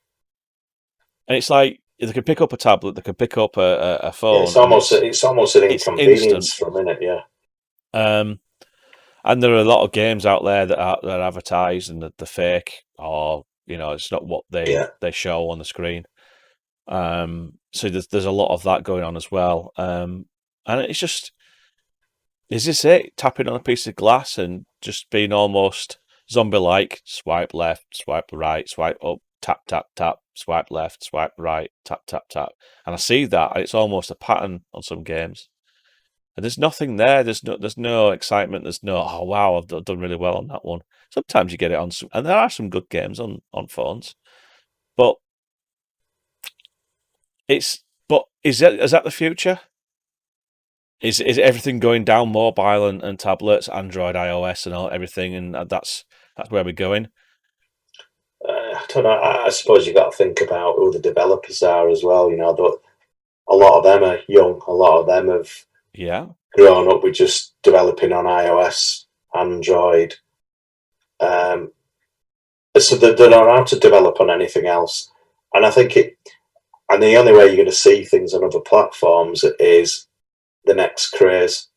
Like you look at Minecraft, for instance, and look at Fortnite, the two, recent, where at one point, Minecraft, people bought an Xbox just to play Minecraft. Well, now you can play it on anything. Yeah, it's on it's anywhere. That's an advantage as well, because you can play Among Us with people who are using phones, or you can play the others. And same with Fortnite, and a lot of people want the graphics and the big, so they'll play on the, so people will explore and play on the console. But yeah, like you say, you can play it on other platforms. But is it going to get to the point where, like you said, people growing up with games are going to be restricted to just iOS, Android, or even just one platform? You get exclusives, don't you? You do get those, and you get people that. I mean, how many years did I can't remember, was it called the duck character, the duck that crosses Crossy Road, or Crosslands or something like that? No, Crossy Land. I don't know, it's a duck in it that crosses a road. So it's basically the frog rip off. Frogger, but it's duck. No, it's Ducky. Can't remember what it was called, but it was Apple for absolute years. It was an iOS game.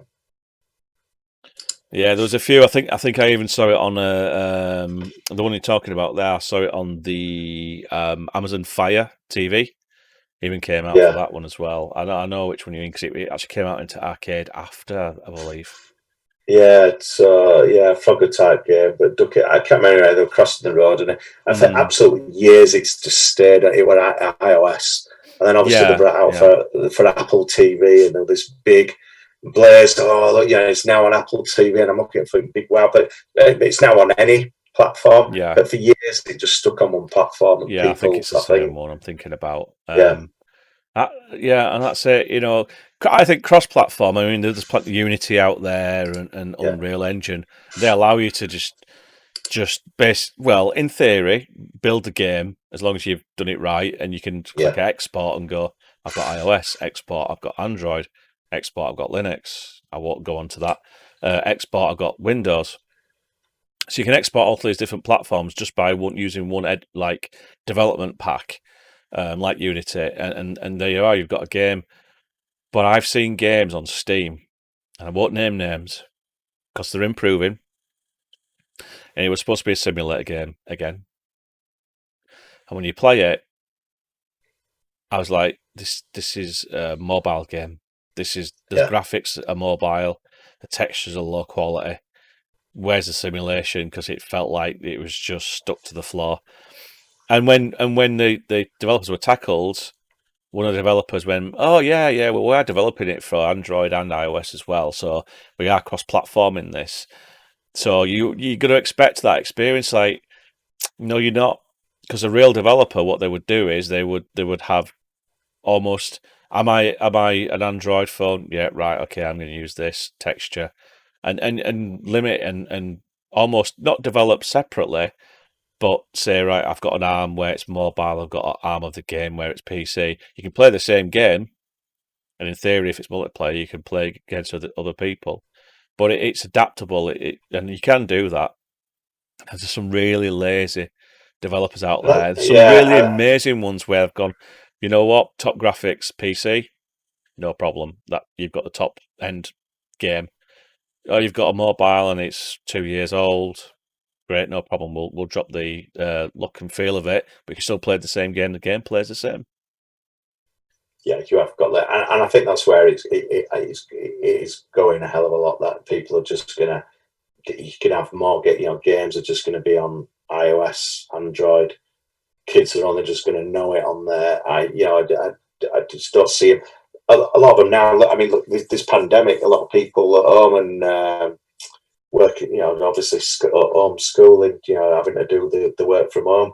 And I think, I've never seen a large proportion of children that have access to a computer, because it's been, there's a 3-4 year old. There you go. There's a tablet.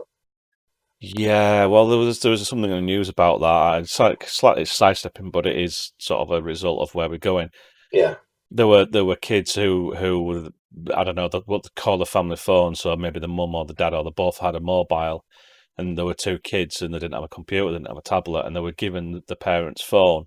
They're having to do the homework on someone's mobile phone. Now, luckily, again, very lucky. They asked, some that I might have restored from somewhere. From someone has gone, I've got a PC or laptop here, and I want to get rid of it. And I'll say, nope, I'll put new memory in and put an SSD in and better OS and all that. And they've had a fully working laptop, and they've been able to sit there all the way through the pandemic. Lucky kids, and they've been able to work properly.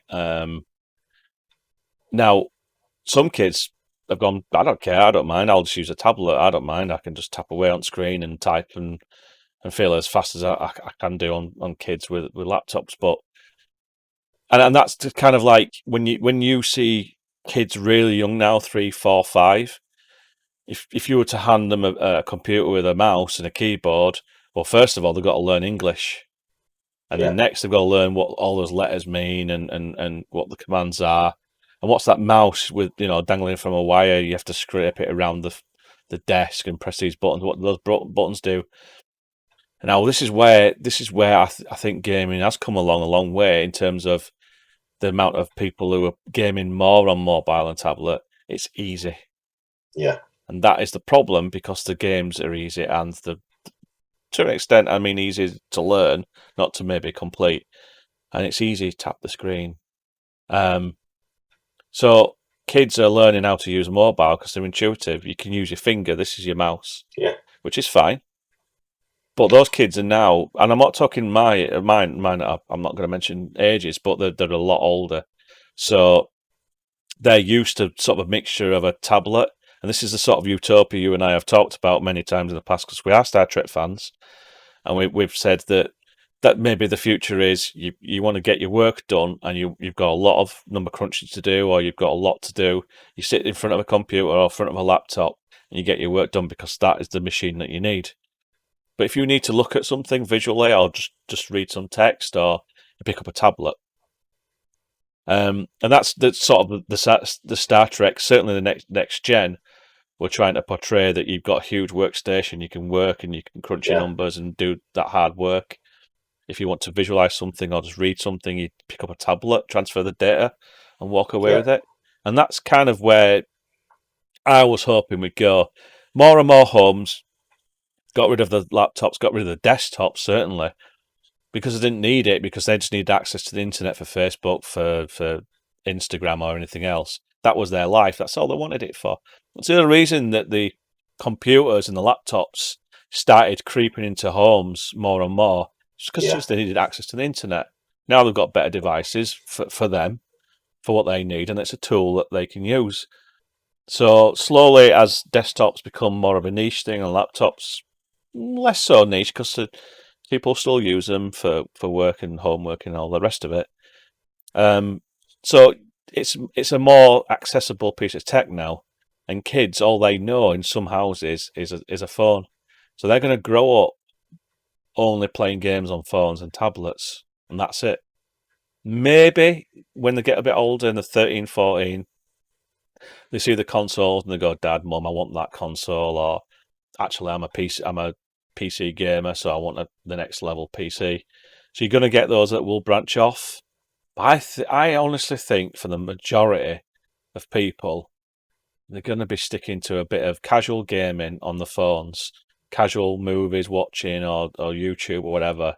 And it will be, I think, for the future, a good high percentage of the population will just game on tablets and phones. And you can have more niche desktop gamers and slightly less niche console owners who still want to play on the consoles. Yeah, I mean, probably is. There might even be an hybrid of that. You know, obviously, you know, you've got your tablet and you put. Well, go back to the Switch. It can be an handheld. It can be a console, but yet you can dock it. All of a sudden, it's a fully blown console. Well, yeah, I mean, even look at the iPad. Even the new Samsung Tab S7. You know, none of them come out without a keyboard.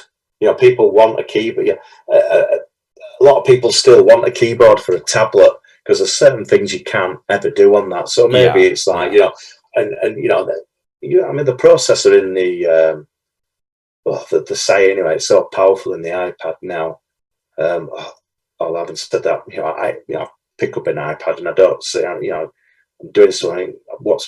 I don't see what's in it. That's so, you know, it's what's so powerful. What you're trying to show me, sort of thing. It's an app. It's an iPad app. What are you trying to show me here? So I've never won that, but that's always convinced at that until obviously now they've brought that processor, almost same processor into the desktop and laptops. And you know, when you see some of the videos and some performance people are getting out of it, I think they're blown away to a certain degree. So, but you know, maybe so an iPad, you know, tablet, okay, you know, dock it, yeah, it can connect to something else. So the next version of an iPad can turn into a computer, can turn into anything. It doesn't just have to be a tablet. I mean, we're sort of there, like you said, with certain things. So we've seen that, haven't we, in the past?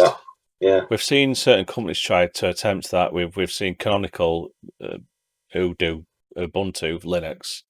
They attempted a while back a sort of a hybrid, so that it was a phone and very Symbian looking, as in fact, where you docked it and then you could plug it into your TV or dock it with your PC or laptop even, and it would flow up the OS or merge with the OS, so you can sort of run apps or transfer data between the two. So sort of like make tech almost agnostic to what it was.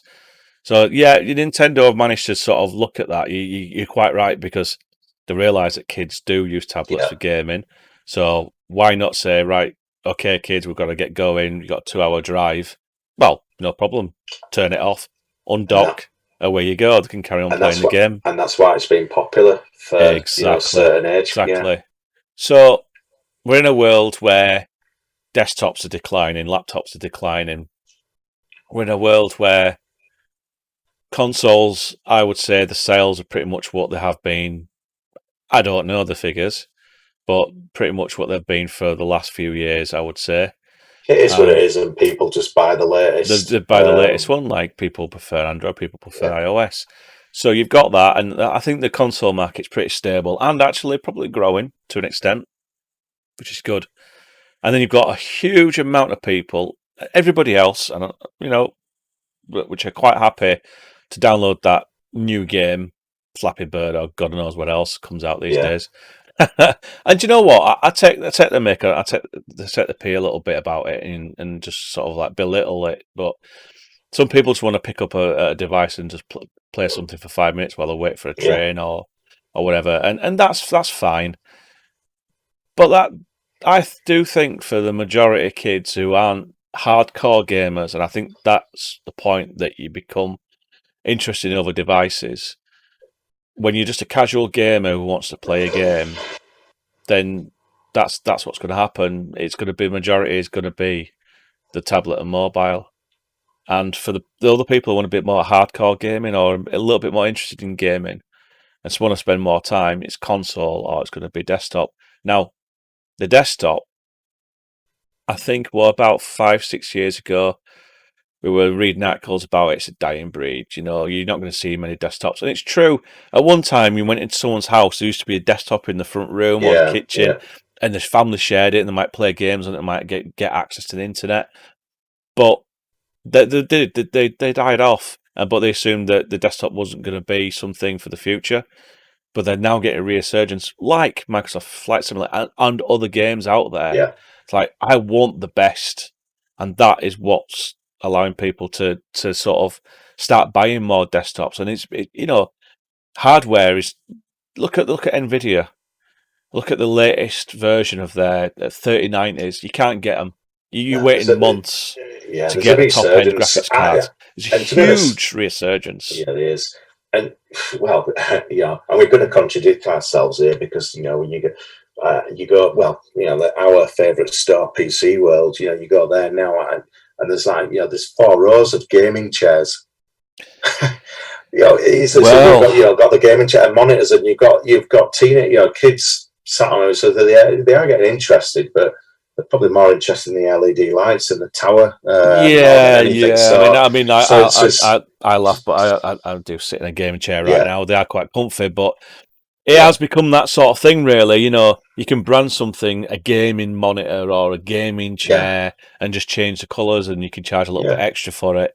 But yeah, so there is definitely still a niche following. There's still a massive amount of people, like you say, and we are contradicting ourselves slightly, that want to get into that gaming world, want to sit there in a gaming chair.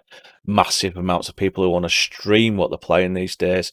And there are people out there, Dr. Disrespect, I believe he's called. I mean, I'm going to show my age there. He got kicked off Twitch early on this year. Massive streamer. He makes millions, and he's got deals. He even appears in a game now. So it's a big industry. So the YouTubers out there who just want to talk about something. But gaming as an e-sport is huge. Yeah.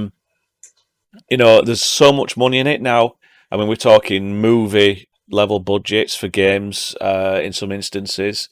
Profit on games can be massive. So it's there, and but it's still niche. You don't go into everybody's house and find a console in every single house or a desktop in every single house.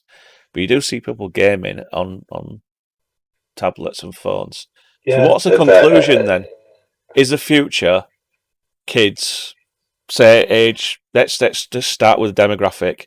Right now, kids at age 4 or 5, when they get to an age where they go, I want to start playing games a little bit more than just watching the occasional thing or doing what they do now. Where is that target audience going to be? I think it's going to be hard. Again, it's going to be the next thing. It's going to be either something that's tied to a Game of Thrones type thing, or a series, or somewhere where the game can only be available on a console, can only be available on a PC. So people start gravitating towards that for a while, and then explore and find new things.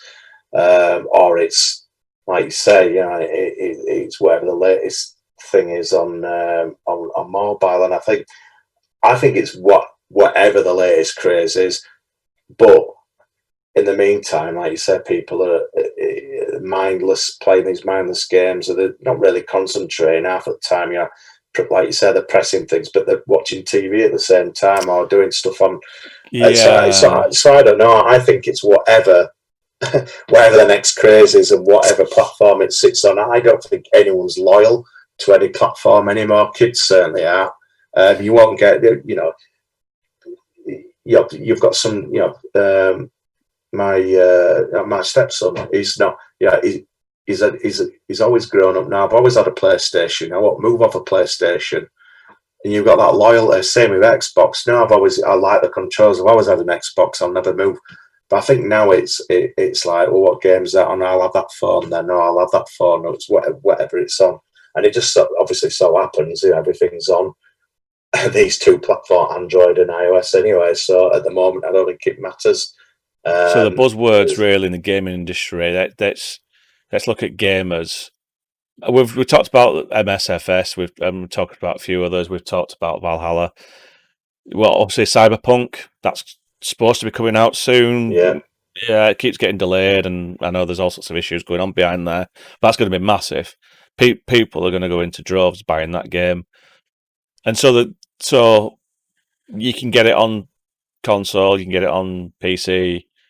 So whilst they are the platform, and you can get those games on those machines, people are going to flock to that.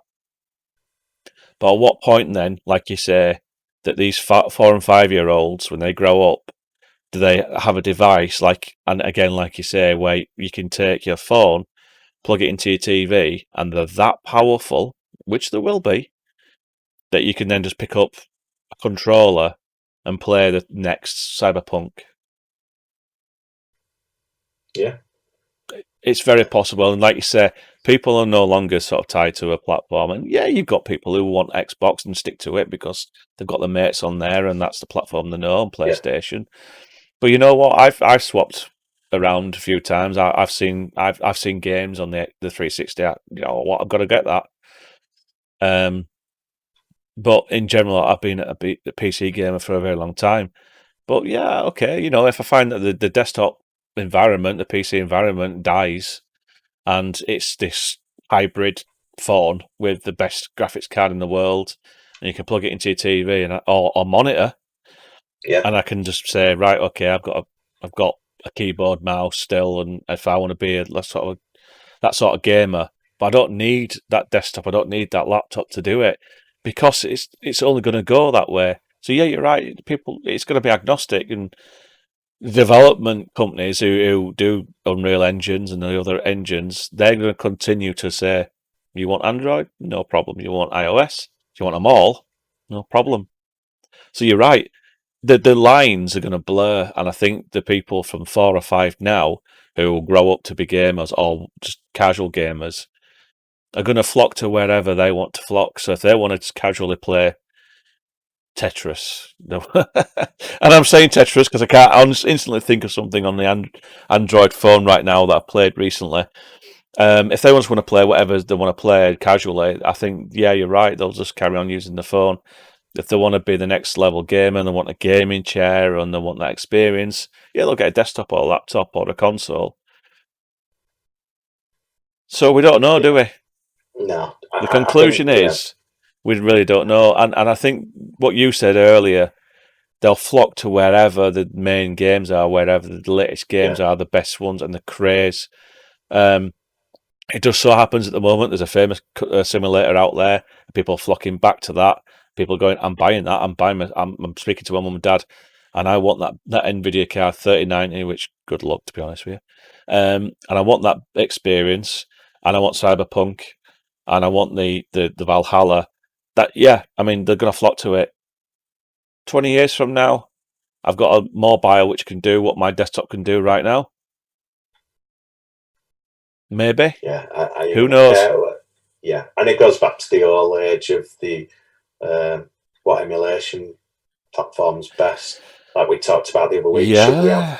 Should we have the original? Should we just emulate anything we want on a PC, or should we buy a Spectrum next because it's the next evolve and it's new?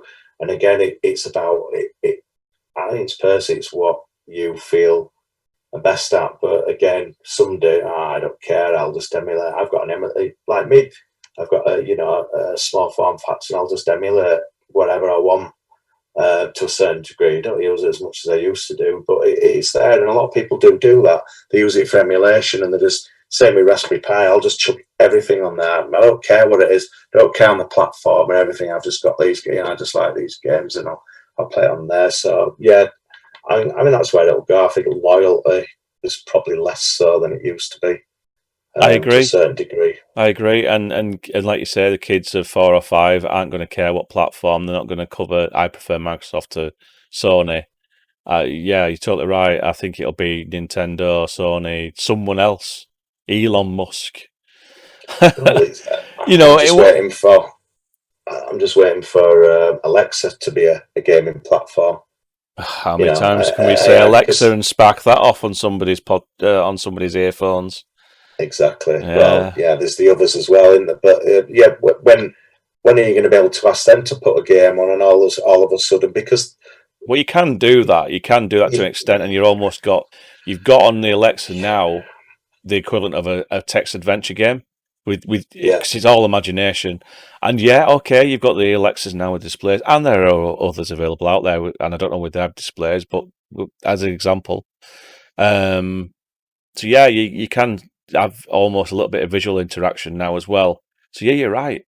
So how far is that going to go? And again, is that almost going back to Star Trek world where it's almost your holodeck because it's artificial intelligence, it's virtual, it's there, you're interacting with them in person. Who wants to play a game that's on a screen when you can walk into it? VR, exactly. Virtual reality.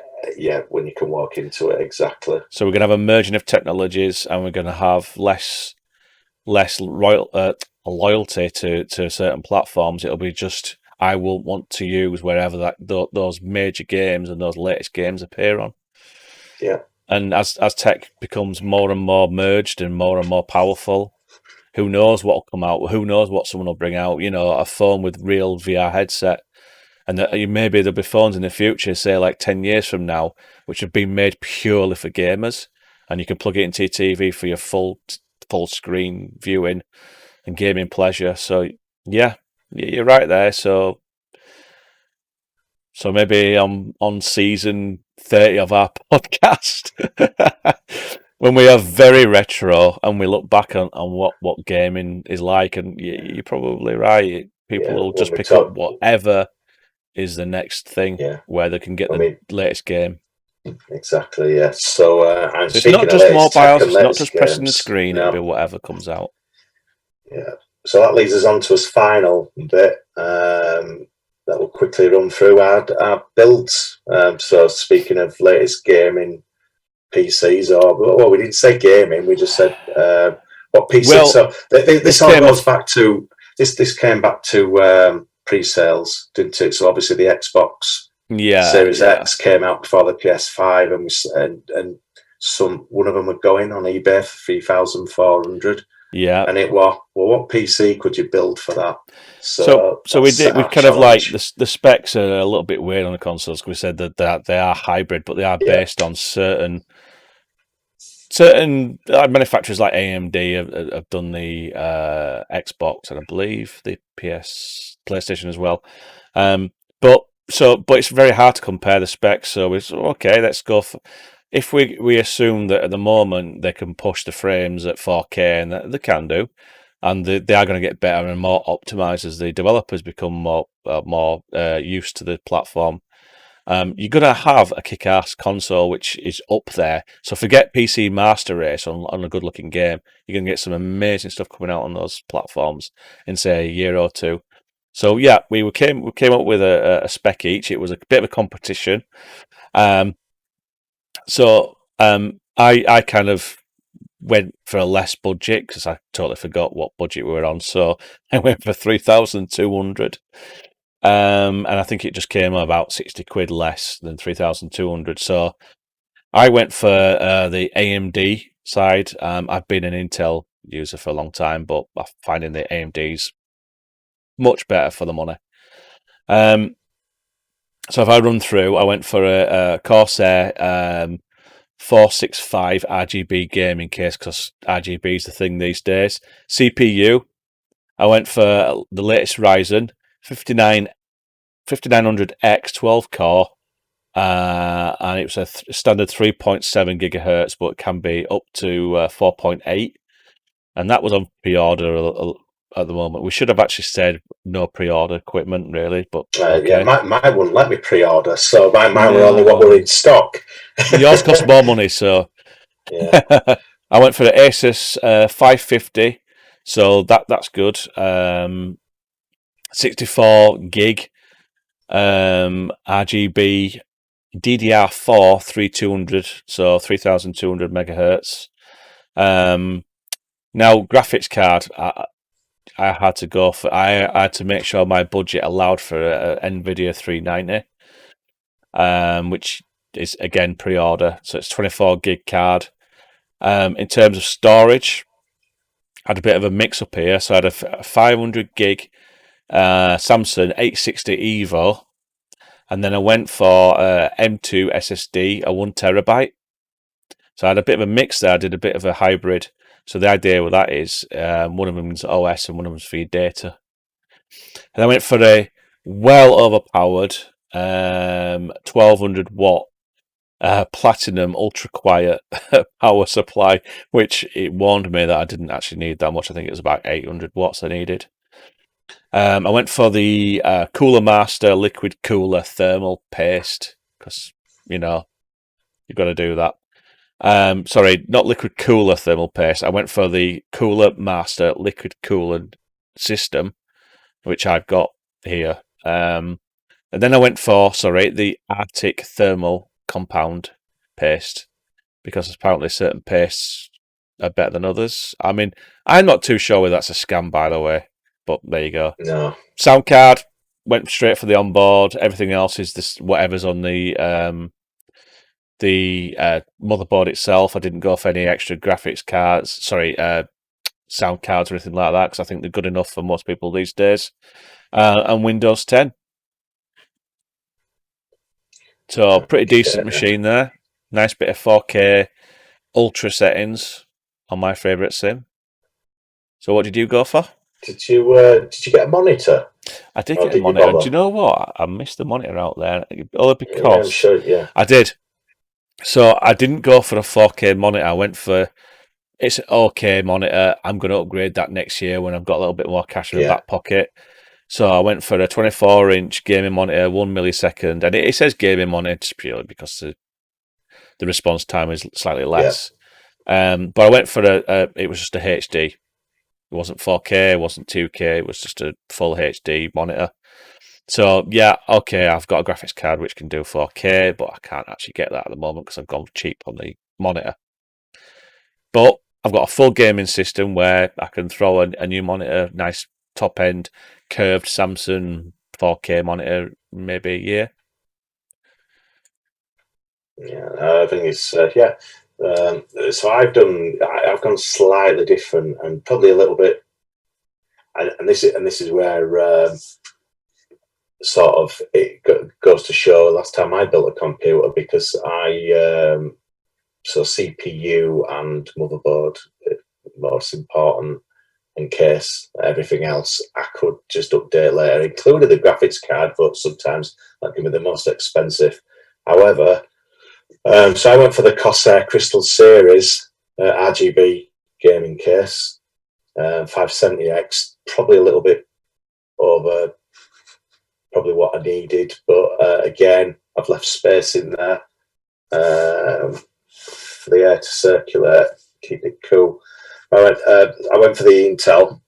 I would have probably gone for the Ryzen, but the Intel have just brought out the 18 core i9 10th gen processor, which is it's clocked at 3 gigahertz. It says 3 gigahertz there, but you can actually overclock it to 4.7.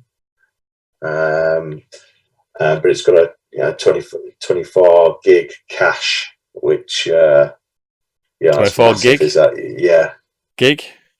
Oh, sorry, yeah. Is it no? Sorry, not gig. Megabytes. Do you know what? If you found a processor which has got 24 gig cache, I'm gonna buy that tomorrow. Yeah. So the cache. So obviously it doesn't need as much cache. So it's 24.7 meg cache. I went for the next one up from yours. So it's still an Asus motherboard, but it's the ROG Strix X99 Gaming 2 motherboard.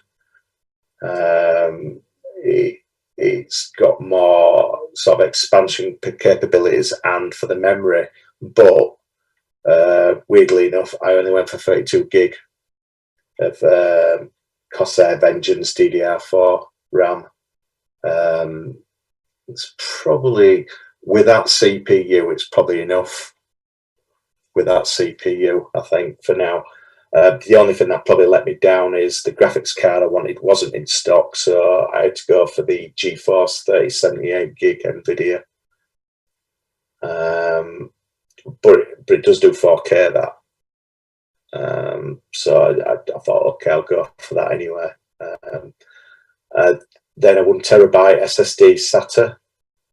Don't actually say what. Don't actually come out and tell me what make it was, so I can't. If it doesn't, standard, normally if you're picking out the SSDs and doesn't give you the brand, it'll be just one of the lesser ones. And to be fair, a lot of the lesser models, as it were, in manufacturers are pretty decent. Yeah, so I've just for the SATA 6 gig, but I've done the same as you. I've gone for the 5 gigabytes of M2 SSD as well, which is what the OS had set on. I've gone for the Corsair 1000 again. Didn't need it. RMX series, Pulse Gold, ultra quiet power supply. Again, I've gone over the top with that one, but I think because of the motherboard needing that, so once the motherboard's fully expanded, you would have needed a bigger power supply anyway. So I thought, let's throw it in there now. Obviously went for the Frostflow 240 series high performance liquid cooler. I just went for the standard paste. You see, I'd look at that as a mistake, but again, it may be a total gimmick. Yeah. For the extra special thermal paste, and I mean, there might be videos out there that and proof that the good thermal paste compared to standards better, but you've got a liquid cooler in there and paste. So I mean, I'd argue that it's probably not much different. Yeah. No. Yeah, and I went for 3 Cool Master fans as well, 120. I probably didn't need 3, but again, big case. What heat it does dispense, get it dispensed out of that. So you've added more fans in there, so you got plenty of airflow. Yeah. And because I've probably a little bit more on it, so I've actually gone for a sound. I've actually gone for a sound card. So you've gone for a dedicated sound card. There are people out there that say if you go for the basic ones, it's not much better than the motherboards. But if you want better sound or more control or more speakers, 5 point whatever sound, surround sound, then absolutely you've got to go for a dedicated card. I don't know enough about audio to be able to sort of gauge with that. Well, I mean, you trust it. I mean, Creative Sound Blaster, they've been there for year dot, and Audigy again. And Audigy go back years. So I went for the Audigy RX again. Yeah, it does 7.1 Dolby. It's actually Dolby Atmos. again, it's more on. It's not just gaming. So if you're watching films and stuff like that, it's sort of a multimedia setup. So I thought, I'd go for that. And like you said, though, the Intel HD audio and onboard, sound and other stuff. They are quite capable, but sometimes it takes things away from memory and CPU, so it's got to buffer the sound somewhere. Whereas having your own sort of sound card, you haven't got that. You're not going to get that latency. So I went for that. I obviously booked the wireless card.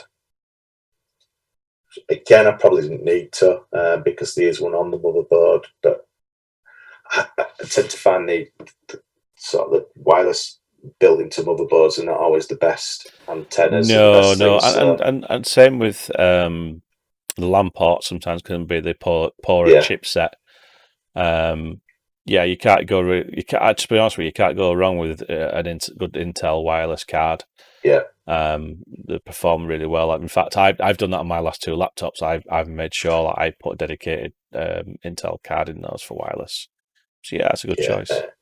Yeah, it comes with Bluetooth. Again, the motherboard did have Bluetooth, but again, I wanted Bluetooth on that. Again, if somebody wants a wireless controller or sort of gamepad. And yeah, Windows 10. Windows 10. So actually, you know what? When I chose Windows 10, I didn't actually think about whether it was the Home Edition, and I've made a mistake there. I've just realised you've chosen Professional, I've chosen Home, and I wouldn't normally do that, so I've kind of left that. So that's definitely one that I've made a mistake on, without doubt. And I went for the Asus so the Asus TUF Gaming 27-inch curved monitor, 144 hertz sort of refresh.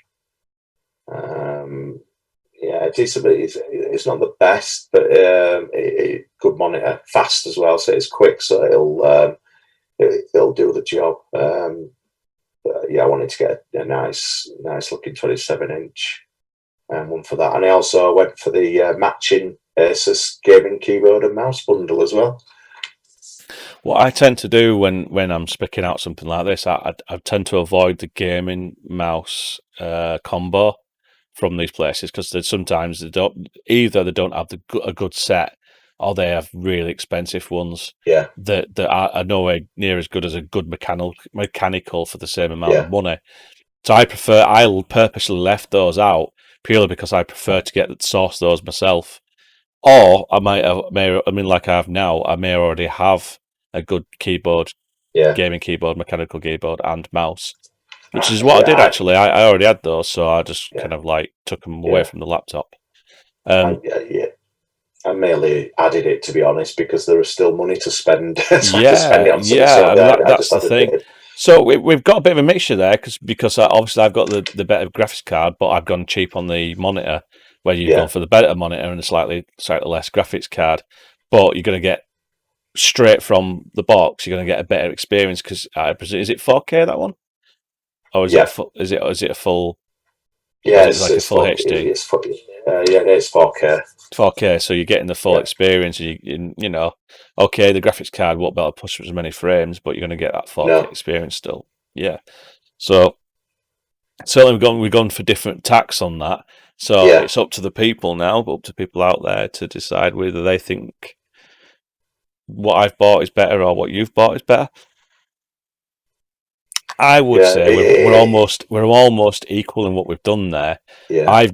Because I've gone for a better graphics card. It's slightly future proof, but from day one, when I unpack it and I look at what I'm seeing, I'm kind of like I'm losing out on what that card should be able to do based on just going for a cheaper monitor. But for me, I'll be buying a better monitor later on when I've got a little bit more cash because I have to spend enough on the PC. Yeah. Where if you've gone for the full package, you've compromised on the card, but you've got the full package, and if you were to sit them side by side and visually look at the graphics being pushed, I think that you're going to go, well, mine looks better, but yours looks just as good because you've got that 4K, you've got that resolution, you've got so okay, I'd say we're almost equal, just because we've slightly gone for a different tact. But But who knows? Let's see what other people think. Yeah. If anyone wants to buy us these, and we'll happily benchmark Well, it. certainly, Cyber Systems, PC Specialist, Yeah. to name a few names there that I've used in the past. If you want to throw a few, couple of desktops on those specs, feel free. Might be a bit too early to start asking for really expensive hardware, but hey, you never know. You don't get if you don't ask. And if you want to send them back, I'm sure we'll send them back. Certainly, yeah. So we'll see what happens with those. So there might be a slightly back-to-back episodes on this because of slight technical issues of episode 2. I blame Amazon, but there you go. Allegedly, they had problems. So, yeah, we'll see what happens next week. So it's goodbye from me. And it's goodbye from me. See you next time.